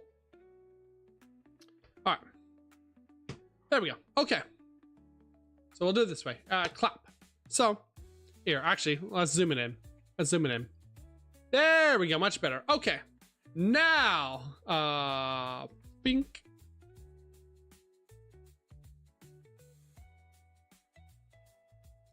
Clap. All right, so this is gonna be a little bit different from my previous deck videos, since I'm doing this live for the first time. Hi stream, hello Catters, hello Twitch. Twitch, say hi to YouTube. YouTube Catters, say hello to the people in the past. So as the video title suggests, as the video title says, we took White Forest 2 regionals. I ended up bubbling out of top 32. It was a little over 500 person, tournament. I ended up drawing my last round that I had to win, bubbling out of top 32 and getting 54th place for my first regionals. So a little upset by it, but hey, for our first regionals, I mean, I did the best out of everyone from my store. I was the last remaining person from my store. I had a chance to win and get in, just couldn't close in the end, just couldn't finish in the end. I learned later on, or I learned later this morning that I'm recording this, that only top 8 got their deck lists posted online, not even top 32. So I'm just like, I missed nothing other than getting my invite to nationals. So we went with White Forest. The reason why I chose White Forest, one, love this deck. If you're watching this video, see my previous videos. I've made nothing but White Forest videos for the past year.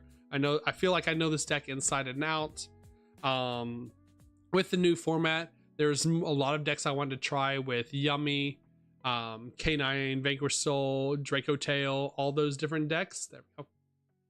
That I just didn't have enough time to play test, and I didn't want to play a mirror against something, against a deck that I didn't know well enough or like be comfortable enough. So we went with White Forest.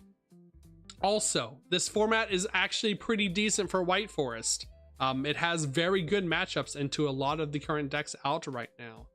And the ability for the deck to play board breaker cards, to be able to send for White Forest effects when they're just dead, makes this deck very strong. And the fact that Droll and Lockbird is not being main decked hardly anymore, and people are only siding it in, makes White Forest even stronger now as well. Were there any Punk matchups? No, I'd never ran into Punk. My round list went round 1 was Orchist, Azamina, Mitsurugi combo deck. Round 2 was Draco Tail, pure Draco Tail. Round 3 was Draco Tail again. Round 4 was Ryzeal Mitsurugi. Round 5 was Yummy. Round 6 was K9 Vanquish Soul. Round 7 was Yummy. And round 7 was a bye. Round 8 was Yummy. Or round 7 was opponent no-showed. Not really a bye, but opponent no-showed. Round 8 was Yummy. Round 9 was Mermail. So the only decks I lost to during the tournament were the Orcus Mitsu Azamina deck, first game, and then the Ryzeal Mitsurugi game. Every other deck I either went or drew again. I either drew or won against. I drew against one Draco Tail, and then I drew against the Mermail player in the last round because of salty slow play reasons. If you watch the VOD, if you watch the previous video or the recap, I'm not gonna go through all of it. I'll post a recap of all of regionals, my regionals experience as well alongside this video. So, deck tech guide time. We're on White Forest. Pure White Forest, no Fiendsmith. 43 cards in main deck now, and you will see why it was super hard. I really wanted to cut it down to 42, but I just could not find any feasible way to cut it down to 42 or get it lower than 43. I feel like I had to run all of these cards. And I'll talk about the changes after of what I want to play test going forward, while the format is still developing as well. So first and foremost, of course, White Forest names: 3 Elzette, 3 Sylvie. This is pretty standard. Every White Forest deck is playing these amount of names for our starters. I don't really need to go into all of these. We are on the 1 Esteller because of Droll is still prevalent, Perulia is still prevalent, and this is our playthrough through both of those. And then 1 Elzette Azamina, obviously. And then we are actually now on one Rusia. This is pretty much my 43rd card. And honestly, Rusia is needed now. There's so many interactions of like K9 Vanquish Soul and different decks that their interactions either just bounce stuff back to your hand or take your monsters, that if you have to hard commit to normal summon Sylvie or normal summon a Stellar as your only way to get to level 4 tuners, then you're just getting blown out. Like, you need ways to extend. And a lot of the times, like, I was searching Rusia with Elzette of the White Forest because I either opened Elzette and Sylvie or had like Witch of the White Forest to access, or had Tails to access, where I was just not committing my normal summon until I went through all of their interaction. So that is 9 White Forest names. I think you actually need to just run all 9 of these White Forest names. A little awkward with having 3 one-ofs, because sometimes like you like will see like a Stellar and Rusia, which is fine, because like if they imperm Ash your Stellar, you just special Rusia and then you still have your Rusilia plays. But outside of that, 9 names, very good, very strong. I think the only awkward hand with running both of these is if you just open both Sylvie and Rusia. You don't have too many plays if they have like a lot of hand traps or a lot of interaction, but hopefully that just doesn't happen. In 43 cards, you're less likely to see the one-ofs, so that's all that matters. Then we are on 3 Witch of the White Forest. I had tried testing this at 2 as being the cut, because it locks you out of the dark monsters. You don't really want to see this too much. You want to search this out so you don't get locked out of your Azamina cards prior to going into your Azamina combo first. But cutting this down to 2, there was just not enough starters in the deck, and not enough spells and traps in the deck. I was bricking a lot on just like hand traps and monsters. So you definitely, I'm of the opinion you need to run 3 Witch of the White Forest. Then we were on the 1 Tails, the 1 Woes, and the 1 Sinful Spoils of the White Forest. This is pretty standard. Never cut Woes. Droll still exists. This is still good interaction, especially since K9 Vanquish Soul and Yummy need their names face up on the field. Also, people are running a lot of board breakers like Lightning Storm and Raigekis and stuff, or Dark Holes, different those kinds of effects, or Mitsurugi Murakumo. So being able to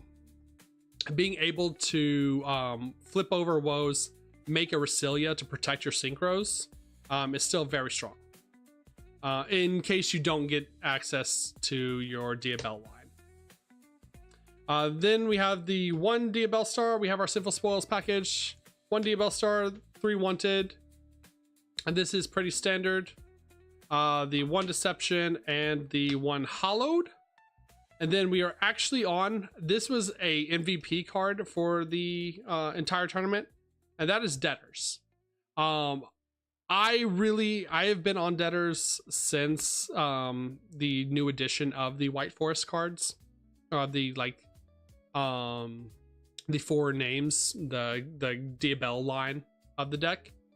Debtors lets us go into Sylvia. If you don't know what Debtors is, if you haven't seen Debtors, it is a quick play version of Hallowed Azamina. So during your main phase, you get to reveal an Azamina fusion monster in your extra deck, fusion summon by sending the Sinful Spoils cards. But what happens is, why we still run Debtors is because when you have to start with Witch of the White Forest before you get access to your Azamina line, or if you get Molcharmi Fuwalost, Witch of the White Forest locks you out of your darks, obviously. So instead of going into your Hallowed Azamina to make your Azamina monsters, you go Deception, search Debtors, and so you have Debtors set, so you just fusion summon during your opponent's turn. So you can either make your Saint Azamina during your opponent's turn if they have a deck that's limited, that they need to target their own stuff or target their graveyard. If it's Yummy, going Debtors into make Soul Aristichian to just send their normal summon Cupsy, just cooks the entire deck. They don't really have a whole lot of place after that, and it saves your pop. Or you can go Debtors, make Ilia Sylvia, so you have the Omni negate during your opponent's turn. Debtors is a very versatile card that like more people should be playing this card. Also, this is very good against the grind game as well, because Debtors also has another effect where you can banish it and you monster reborn a Azamina monster from your graveyard.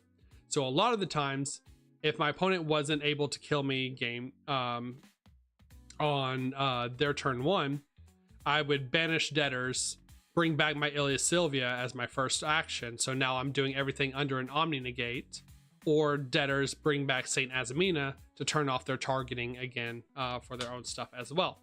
So a lot of different aspects and different things you can do with this. Also, it just gives you like, it's also just a you can banish it, get Yugioh for material to make Chaos Angel.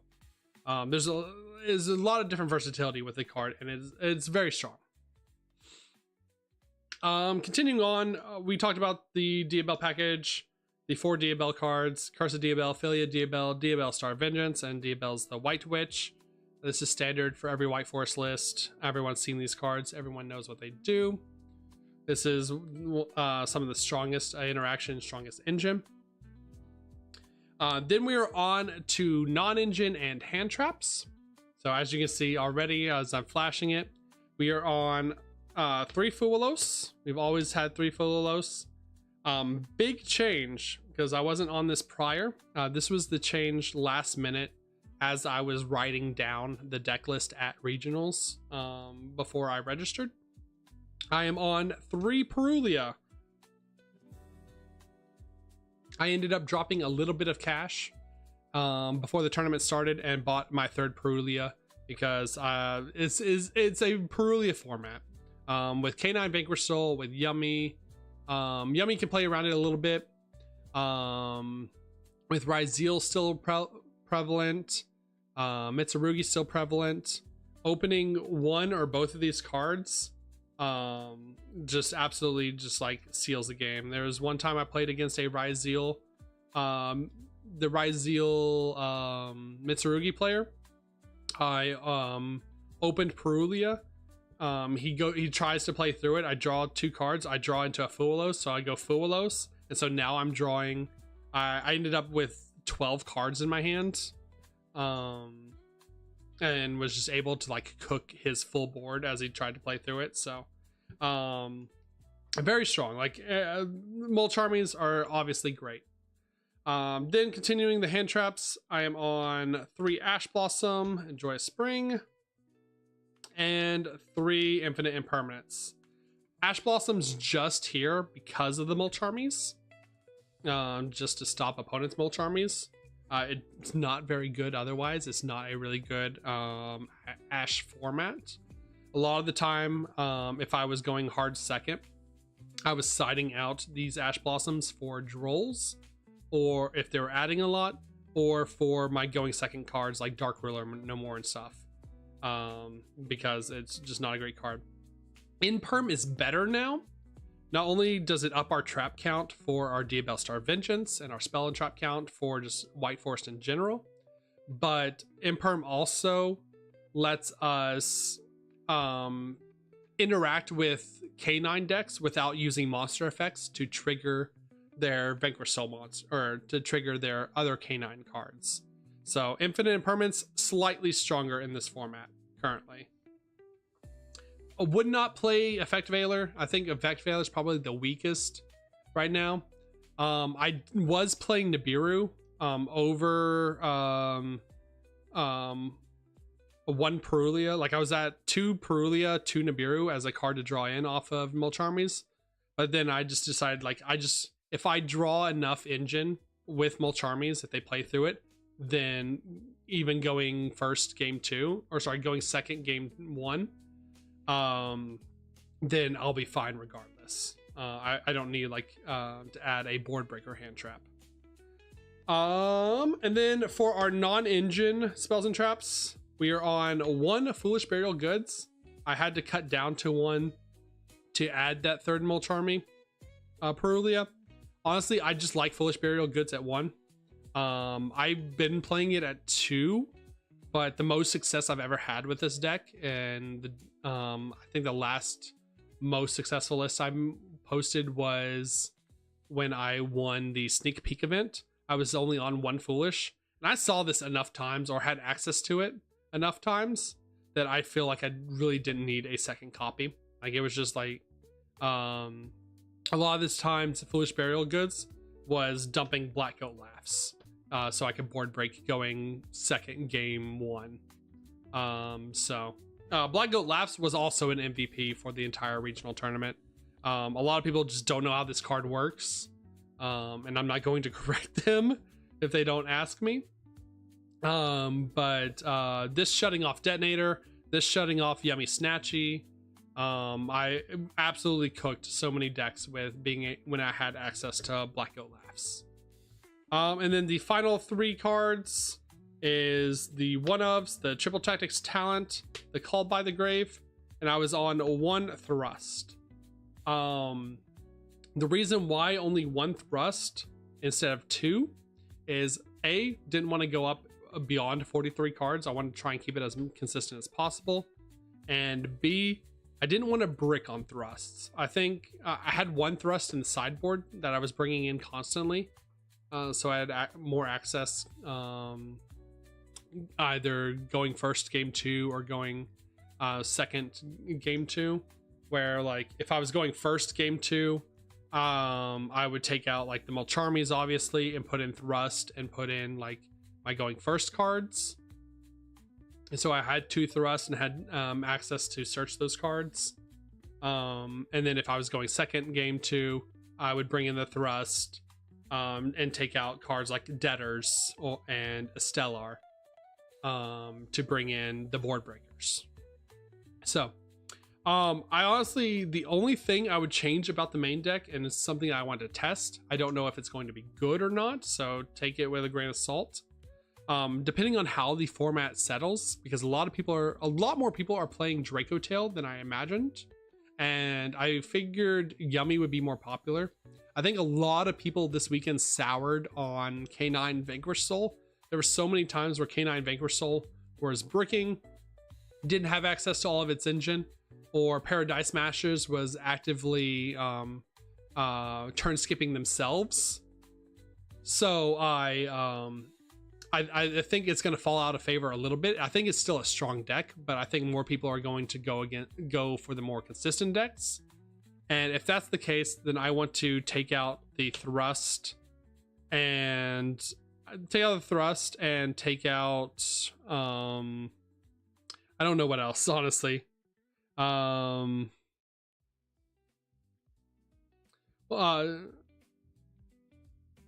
take out the thrust and take out something else, and I want to bring in 2 Super Polys. Super Poly seems really good this format because it absolutely cooks Yummy and cooks Draco Tail as well. And with Super Poly, you can make a lot of cards from your extra deck. Obviously, you can make the Garura and the Mud Dragon. Mud Dragon, you can call lights and just protect all of your White Force effects once they're on the field. And then the Garura you can make and then send it with Diabell Star, or tribute it with Deception to chain block your Deception and also draw a card. So it's pretty sick. They're pretty good utility.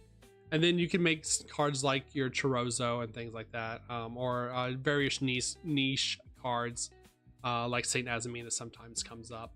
The only problem with Super Poly is why I'm hesitant on it is purely Canine Vanquish Soul. It's kind of a dead card because their monsters are all like unique types.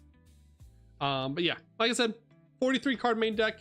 There's a couple of cards that I would like to test, but outside of that, I would probably, the only other change is I would just take Thrust out of the main deck and just, if I wanted to play Thrust, I'd put it in the side. I didn't really need it in the main deck, and it could have been something else. For the extra deck, I went back and forth on as well, depending on what hand traps are running. Like I said, I was going to run Nibiru, and if I had run Nibiru, I was prepared to run Lina the Light Charmer, the Link 2 for Yummy, because you can go make Lina the Light Charmer. If they're activating their Yummy effects and special summoning, they're going to get above 5 specials or 5 summons during your own turn. So you can go Lina, crash it, and then search Nibiru, and then Nibiru their board, so they have nothing going into your turn or going back into their turn. But instead I opted for the Perulia, so I changed it back to my standard extra deck list, which is the 1 Poplar, the Resilia, the Silvera, the Diabelle, all of the White Forest names, pretty standard. Chaos Angel, Jiraishin, and Snake Eyes Vengeance Dragon. I will say Jiraishin felt a little bit weak. It was good at stalling slightly, but a lot of the time I was making Jiraishin was like I literally could not make anything else to interact with, and I needed just a little bit of life gain to keep myself alive, or I needed that Raigeki effect. I made it against Draco Tail, was probably the one thing that kept me alive against, because chained it to his Draco Tail effects. He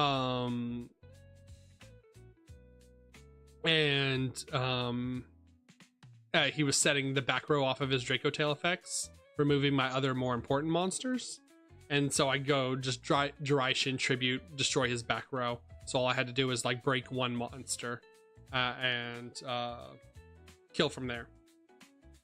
So that's all the synchros. Then we're on the fusions. We have the Chorozo. I love Chorozo. I just love consistency more than anything. Chorozo can come out, but it's a preference thing. I'd rather be consistent. I'd rather just never brick in my life. If I open Diabelle Star, I'd like to be able to play the game. So Chorozo, and I made this a couple of times. I went the Chorozo line a couple of times, and people still don't realize that this is a line that you can play through, albeit very interactable. It is a lot of people just don't see this line coming and have to like read this card a lot of the time. Then we're on the Azamina names. Solar Stitchian, very good actually this format because of Yummy. You can go Azamina Debtors, like I said, during your opponent's turn, make Soul send their normal summon Cupsy, so now they don't have any Yummy names that they can special summon with. Then we were also on Moa Regina and Saint. Honestly, did not get to make Moa Regina as much as I had liked, but I think that was honestly a poor decision by me. A lot of the time, I was getting stuck in the mindset of going blind making Saint Azamina, when I should have just made Moa Regina for the guaranteed pops. And then our last fusion is Guardian Chimera. This would have been Line of the Light Charmer had I played Nibiru, but with the last minute change, I just put Guardian Chimera in. And our last extra deck monster is just SP Little Knight. Just had that little bit of interaction. I don't think I made SP Little Knight once, I'll be honest. There was never a good situation for SP Little Knight, unfortunately. I did make it once, but like I was so far behind, I wasn't winning that game. So it's not a great card. Like if you're having to make SP Little Knight, and you're not just like making it as an extra interaction for full combo, then something's gone horribly wrong. But like I said, if I was to play Super Poly, I would probably take out the Guardian Chimera and the Solar Stygian. Yeah. The Solar Stygian. Or the SP Little Knight to put in these super poly target names. But I'll know more about that in the future as I playtest more with this deck. So we'll actually go into sideboard, because since the sideboard was the one thing that I was like least confident about. A lot of changes are going to happen to the sideboard. But this is just like what I settled on for the current format. One second. There we go. Okay. There we go. For the sideboard, there's a lot of other stuff that I want to test. Mainly so, like, if I do take out the thrust, I can play more board breakers. But we are on the 3 artifact Lancia. We'll get rid of, or get out of the we'll get out the like stuff that's guaranteed. Still have to play Lancia. Malice still exists. Maybe if Malice gets hit into Oblivion in the ban list with White Binder getting banned or something like that, and Malice is less prevalent, then Lancias can like go down to 2 or be taken out entirely. We'll see. We're on 3 Joel and Lockbird. Like I said, a lot of the times I was siding out Ash for the 3 Joel and Lockbird, especially if they're like a Ryzel Metsurugi or a deck that just adds a lot. But I didn't really see Droll too many times where it was prevalent. A lot of the times I was also just like siding 1 copy in case I didn't draw the next card in my deck or side deck, which is Sales Ban. I'm on only 2 Sales Ban. I was on 3 and then I cut it down to 2. I honestly just don't like this card in general, but while people are still playing Droll or bringing Droll in out of the side, I wanted to run a couple of copies of this. It was more than fine at 2. There's one game I opened both copies. There's another game that, I mean, a lot of the times that I even activated Sales Ban, they didn't even have Droll in hand. So I mean, it's a hit or miss card, but so if you want to take the gamble, if you want to take the risk, these could easily just be board breakers or other going first cards. I would probably put these as thrusts or board breakers if it was up to me, if I didn't want to continue playing Sales Ban. Then we were on our only 2 board breakers was Dark Ruler No More. Dark Ruler No More is very good this format, and if I had to make one change right now to my sideboard, I would be playing a 3rd copy of Dark Ruler No More. I just don't know what I would put in for it. And then we are on a bunch of 1-ups for the rest of the side deck, and that is Harpy's Feather Duster for back row. And a lot of decks this format, like Draco Tail, like Yummy, are making their like partial boards, making like their two or 3 monsters, and then just has their field spell or has a ton of back row set. Harpy's Feather Duster, pretty decent this format. Another card that's also really good this format, I highly suggest, is Anti-Spell Fragrance, especially in White Forest.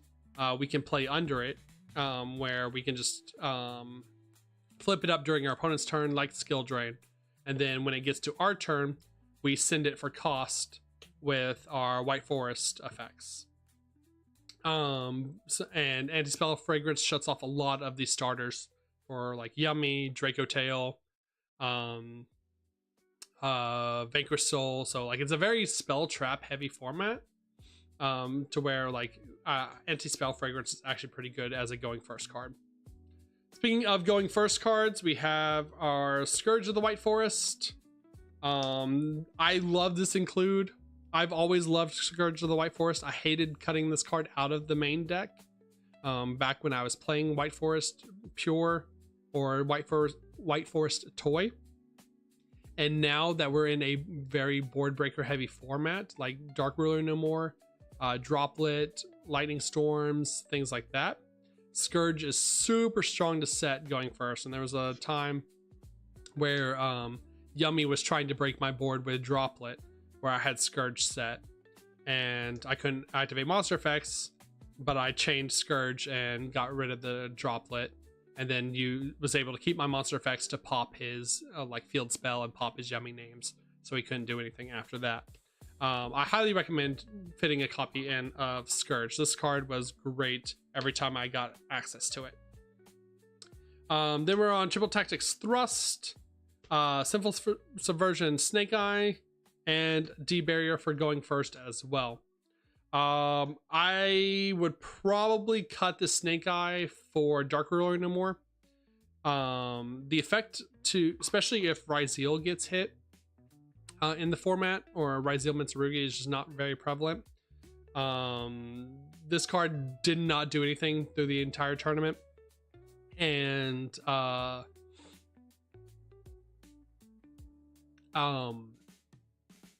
I would rather this just been a third copy of Dark Ruler no more, because if you can shut off the monster effects or shut off the board, White Force can like just play and like remove everything before going to battle phase, or attack over everything.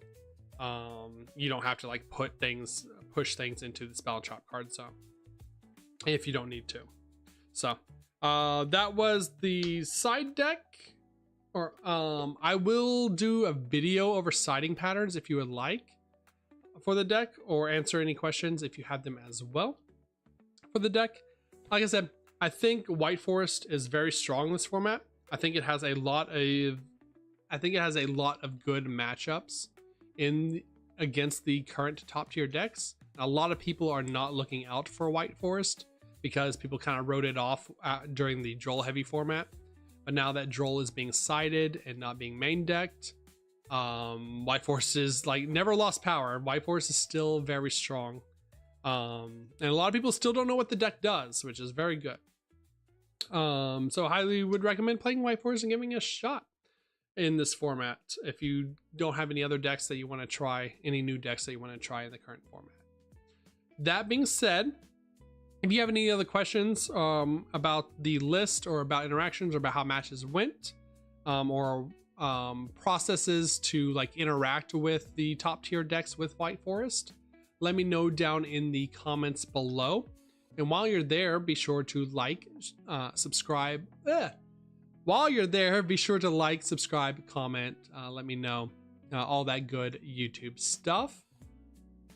And if you would like to see a side decking pattern video, I know I've been promising it for a while. I've been very busy like trying to prepare for regionals, but I should be able to do it now that regionals is over. I would be more than happy to go over for that if that is something y'all wanted. Let me know down in the comments below for that as well. That being said, I hope you That being said, I hope you enjoyed the video, and as always, good night. Okay, we'll cut there. All right, YouTube part done. We did it, chat. Sort of flubbed it at the end. No, I'm not leaving. That was just for YouTube. That was just cutting the YouTube video. We're not done. Well, we're kind of done, but we're not done. that was just to end the YouTube video. I need to make like a note for y'all. I need to make a like a little chat note and be like, hey, I'm recording for YouTube now. I'm gonna do my sign off. We should have said good night. I mean, you more than happy could say good night. I'm not stopping. I'm not stopping y'all from saying good night with me when I end the video. Y'all are more than welcome to also say good night.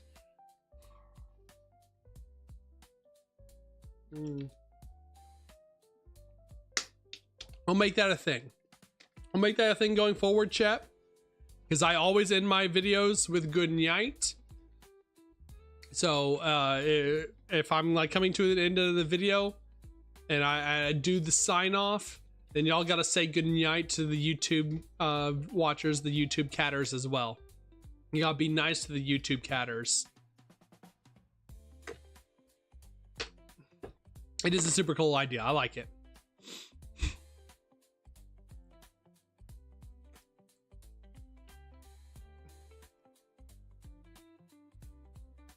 Nice. You found some Fable cards? Fable looks sweet. Fable looks cool. I don't know what they're doing. I saw 0 Fiendsmith. I just realized I saw 0 Fiendsmith yesterday. No wonder it was such a good regionals. It's such a good tournament. I didn't have to play against any, like, make 2 monsters go full Fiendsmith combo. God, what a good time to be alive. Oh,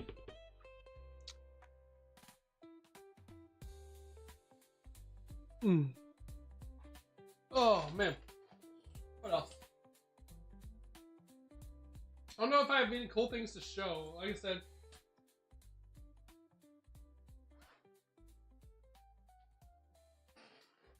after I end stream tonight, I'll probably drunkenly turn back on my TCG player store so I can add so I can start selling cards again. But look at this, chat. Look at this.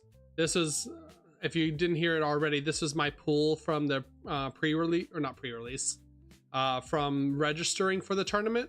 Starlight Rare, Holy Sue, baby. This is a $200 card from my $25 entry to the tournament. So that is going online immediately after tonight to be sold. I might keep the Dominus Impulse though. I got this in a trade and I'm like, I might, if Malice does not get hit to Oblivion, we might just play, we might pick up some copies and play Malice for a little bit. Yeah, outside of that, I don't think I got anything else new added. I didn't really buy or trade or sell or anything while at the regionals.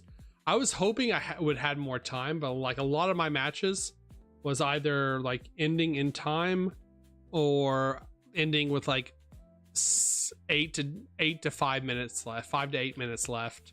So I didn't even have enough time to like keep updated on Twitter or like write down my notes from the match like I had planned. Or like get a chance to breathe before I was already like in the next round. So, all right. Say goodbye to the hands, chat. Say goodbye to the hands. Hand cam going away. Oh, whoa. Oh, whoa. Oh, whoa. Hold hands. Hold hands, chat. Big, strong, meaty claws. My big, meaty claws. All right. Or say goodbye to the hands, chat. Whoa, grabs you.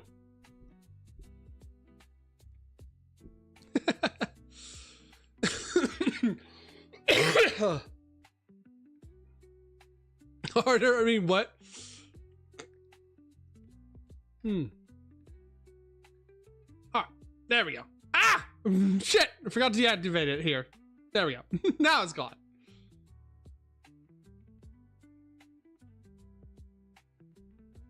Someone clipped that and put the Dark Souls you died? Hell yeah.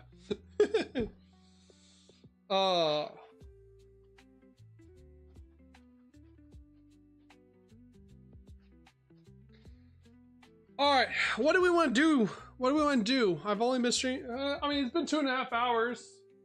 Let me see, because I'm supposed to play. I'm supposed to play Peak tonight with friends, but I don't know if that's still happening. 1 second. Ah.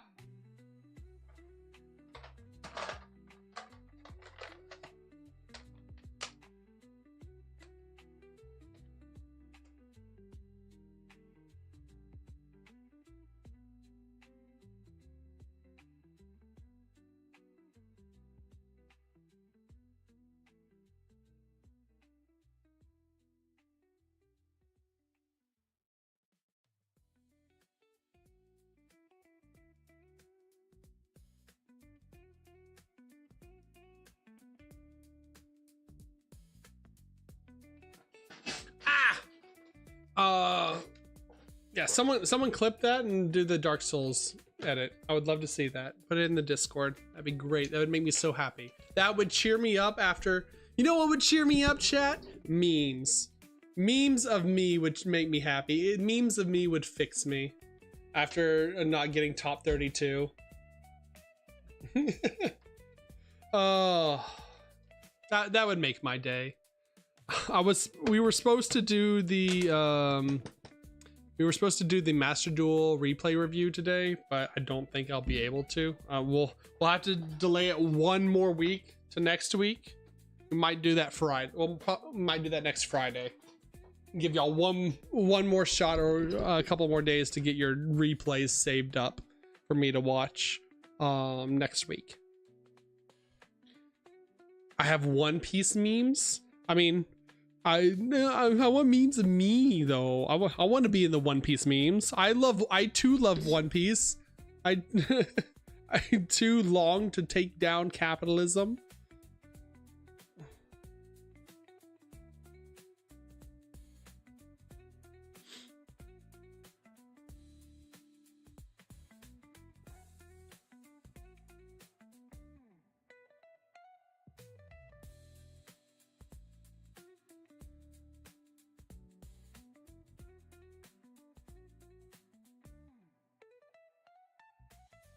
What if Neko is the One Piece? True. I got my treasures right here. See, look at them. Look at my treasures, chat. Look at them dangle. The treasures are right here. I got all the treasures I need.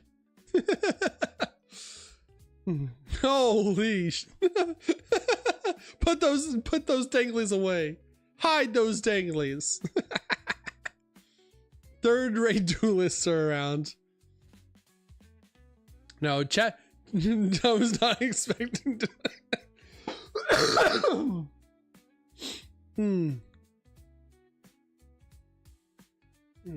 There we go. Damn. Imagine if I got top 32. Top 32, I would have gotten like an outfit. I would have 100% like gotten like a. We would get a new Neko outfit. I don't know. I feel like I would have to have done something to celebrate getting top 32. Something big. Get top 32. I don't know. I'm so sad because like I love this like skirt part, because like if you watch it, like you can see the shooting stars like go out throughout it, and it just doesn't get shown off enough. It's such a good look. It's such peak design. They did so well with this. Did I get anything for going and participating? Yeah, well, when you sign up, you get 4. You get 5. For signing up, you get 5 Duelist Advanced packs. And in one of my Duelist Advanced packs, I pulled that Holy Sue. So that alone made my money back and then some.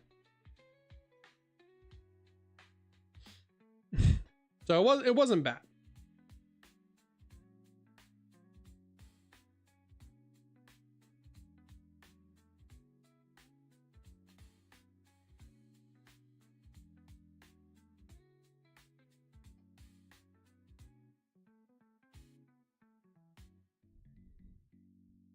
Need to get on making my mom get better. Yeah, 5 packs after entry fee. Which the rest of my packs were just like supers. I didn't really care. I'm pretty sure I like threw the rest away. I was happy with the Starlight Rare Holy Sue. Well, we take those. We take those, chat. Vtuber luck, baby. Vtuber luck.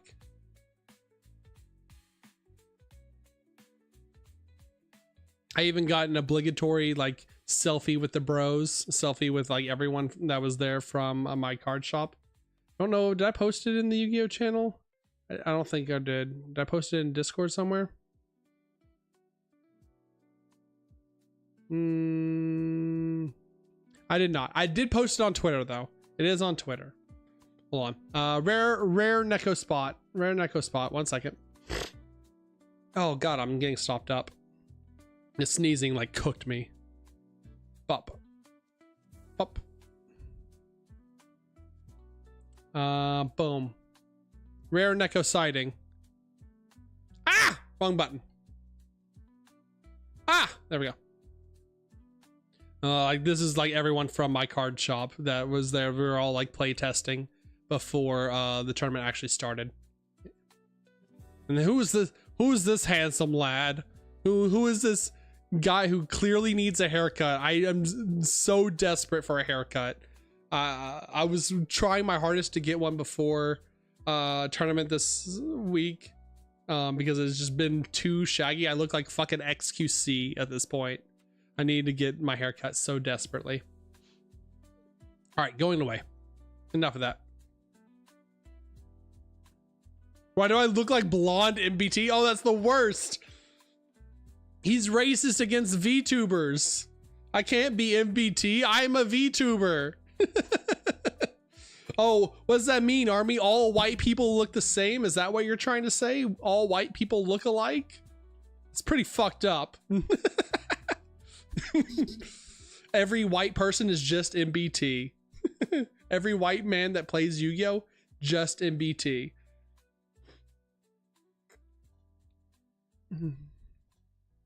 I wonder if you ran into the peeps from my card shop since they went to that same place. Oh, quite potentially. Like I said, I don't know if you were here for this Kiryu, but by round 6, I literally played someone from the chat. Someone recognized my field center, recognized the art on my field center, and recognized my VTuber model that's on my field center, and was like, hey, I watched that guy. He makes really good white forest videos. I've watched his videos. Because he asked me if I liked VTubers. And like my heart fluttered. I lived a life of whimsy. Like I felt so whimsical. Oh, you're here for that? Okay. Never in my life would I thought that was going to happen. Feels good to be validated, chat. Feels good to be told that I'm pretty. He makes good white videos. True. So true.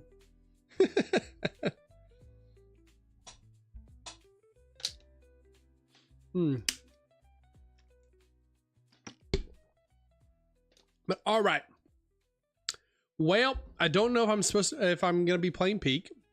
I'm probably gonna start drinking more heavily. I really want to go get some ramen. God, that is a lot of different debuffs added to me immediately. I finished that bottle of soju and it did not get me buzzed enough that I want. Did not get me to the level that I wanted. I'm highly debating going and get some ramen, chat. Just like getting drunk and getting some. I don't even know if I would get ramen. Like karage chicken or karikara chicken with some like refrigerated cabbage sounds so good right now with a bottle of sake. I think that might be the play. What time does the ramen close? That is the answer. Hold on, that is the question that needs to be answered. Ramen place closes at 9 p.m. Okay, so I have time to walk there and drink.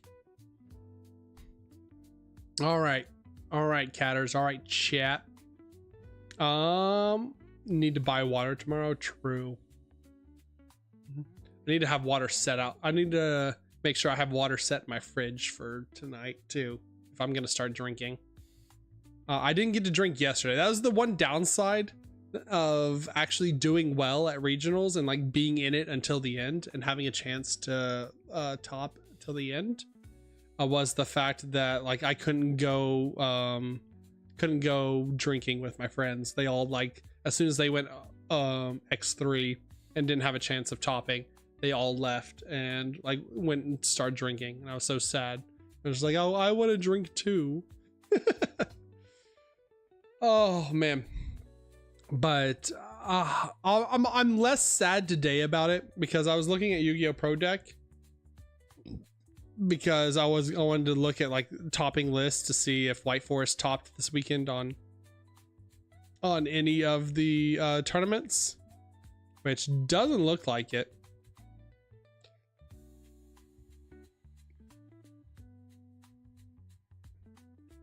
But the one thing I also saw is apparently only the top 8 decks got added to Yu-Gi-Oh! Pro Deck. Not the top 32 that it usually does. So even if I got top 32, I wouldn't be put on Yu-Gi-Oh! Pro Deck, which is all I wanted. I just wanted to feel validated, chat. Is that so wrong of me? I literally just want to get top 32. So I had my invite. My name was posted online, like on a Yu-Gi-Oh! Pro Deck, and my deck list was posted on Yu-Gi-Oh! Pro Deck, so I could point to it, like that one meme where it's like, yeah, that's me. That's my deck. I'm the White Forest player. Yeah, we'll get it next time. We have a lot of opportunities. Nationals is not until next year. It's a brand new start to a format.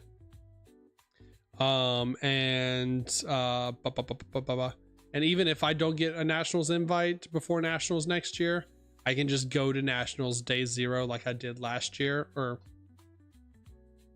yeah, July of last year, not this past one, but 2024 Nationals, and just get my day 0 invite.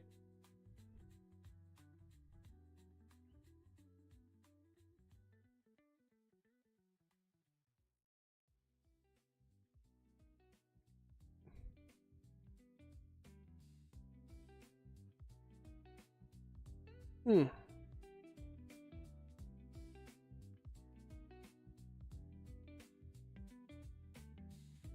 gonna take a break from Yu-Gi-Oh! For Brit. Yeah, IRL, yeah.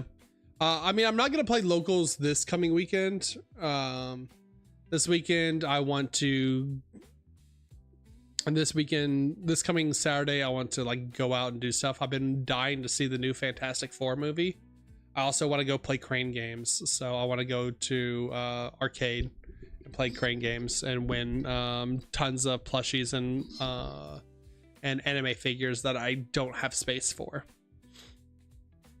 That, I want to try Gundam. Oh yeah, that was the other thing, is I'm probably gonna try Gundam. I'm gonna get a Gundam structure deck because they're only like $16. So so I might try Gundam and see how it plays. I've heard nothing but great things about Gundam. So if Gundam is sweet, then if I enjoy Gundam, then we'll make a Gundam video or something and see how well it does. See if that's something that people like. We'll just branch out to all the card games at this point. We'll play Alestrals. God, I really am turning into MBT. Fuck. I too started with Magic the Gathering and became a competitive Yu-Gi-Oh player. Fuck, I am white. No. I am a white male.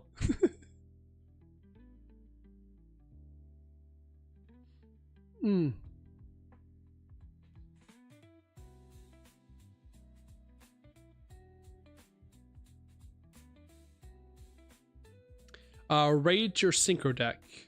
Is it the synchro cup list that you screenshotted? Okay. I will look at it real fast. Let's open link. Let's see. Wow. Do I have a zoom in option? I do not. All right, I'm gonna just scroll wheel it. All right, let's go. 50 cards. Don't like that. I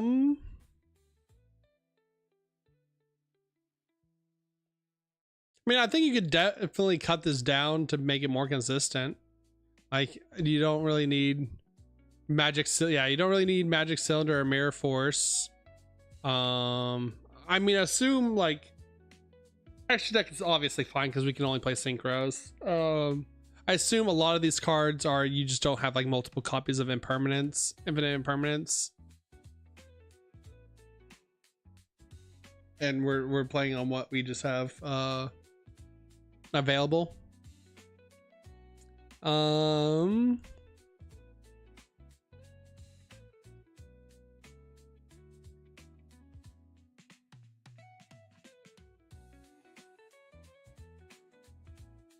The main card is the synchro pick. The Red Dragon Archfiend, yeah. I mean, it is a Red Dragon Archfiend deck. If you have the structure deck, I assume you have the structure deck because you have all of these names. Yeah, you could literally just buy the Red Dragon structure deck. You should be playing Bone Archfiend from the structure deck. Like over literally all of these names. It should just be the 3 Bone Archfiend. The continuous spell that's in the structure deck is also very good and lets you get to all of this stuff. Like lets you add your names back.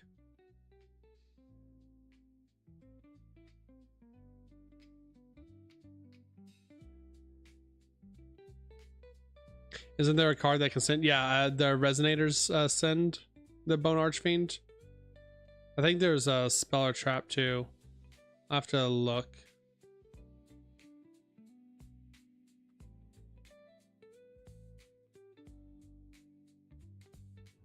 Oh, you're just making just an anime deck? Okay. Yeah, I mean, if you're just making an anime deck to have fun, then yeah, it's fine. It's a cool anime deck with a bunch of good one-ups.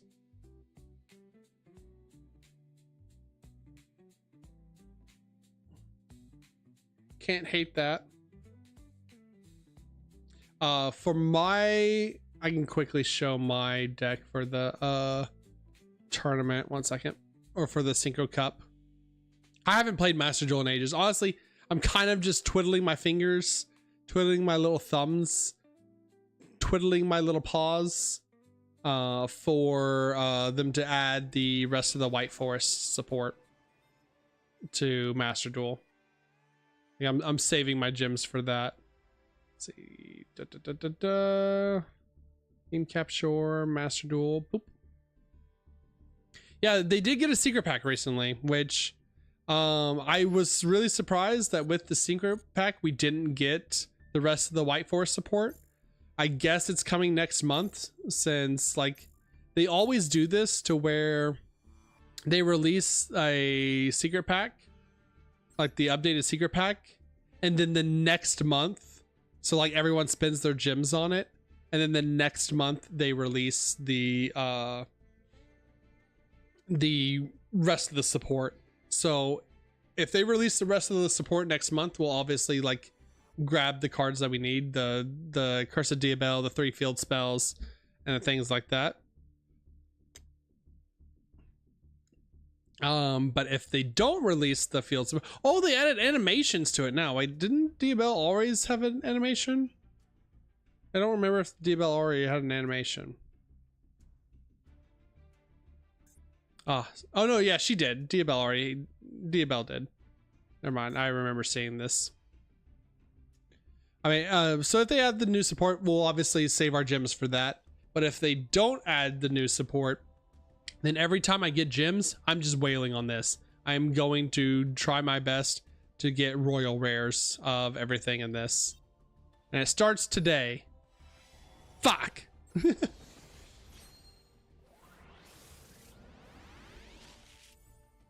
Oh, chance? Oh, woes? Oh, damn. That could have been a royal. That could have been a royal woes. See, what royals do I need from this? Where is it? Boop. We have a Royal Tails and a Foil Stellar. We don't, so yeah, we're missing a lot of royals. Unfortunately, like Sylvie's or URs too.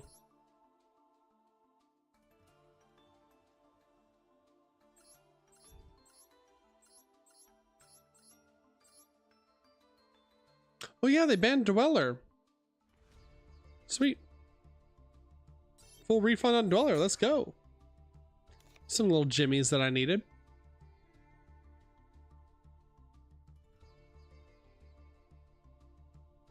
We'll fix this later. For the Synchro Cup, I'll show it before we log off for the night. This is what I'm currently running for the Synchro Cup. Just honestly, the coolest change to this. I might take out these bestials and just put a third purge in. because all of these monsters are light monsters. And since we don't have access to the Azamina line, we can play just all light monsters with Dominus Purge. But standard White Force stuff, 2 Stellar, just so we have multiple names, since we're not we have to have a White Force starter. Not playing the Diabell stuff. I tried testing the Diabell stuff just to like set the negate Diabell Sinful Spoils trap, but it just wasn't worth it. But we have 2 Stellar, 3 Elzette, 1 as Amina, 3 Sylvie, 1 Rusia, a bunch of hand traps, 1 Droll for crossouts, 1 Veiler to search out for Resilia, 3 Fuwa, 2 Bestials just so we can make Despotter. And then everything else is pretty much the same. Manadian Reframing for Visa Samatara, because you can actually go full combo, make Visa Samatara, and to search Manadian Reframing, and then go Visa Samatara into Baron de Flor, because it is a tuner. And you can do this with 2 of your level 4s as well.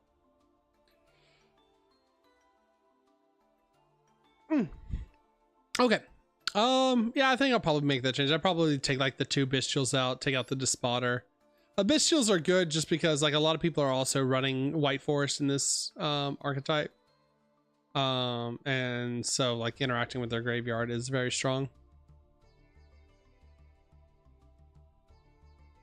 But all right, that being said, I'm gonna get some ramen, chat. I'm also gonna drink. I'm also gonna get some sake, some nice cool sake, and we'll see where the night takes us from there.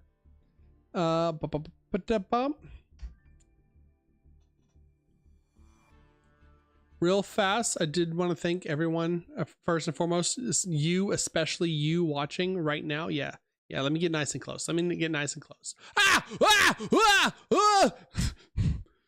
What just happened? Hold on. Oops. I gotta fix this. See, this is what happens. This is what happens when I get nice and close. There we go. There we go. All right, there we go. Much better. Okay. So yeah, wanted to thank you, you all for joining in the stream. I know it was last minute choice to do stream like this. I didn't really have a plan for it, and I know I haven't been streaming consistently the past few days as well, being stressed out about regionals and other stuff going on in life. But I do want to get back on a consistent stream schedule, with also going to the gym next week. So I will get a schedule out, and we will do our absolute best to stick with it and adhere to it. That being said, so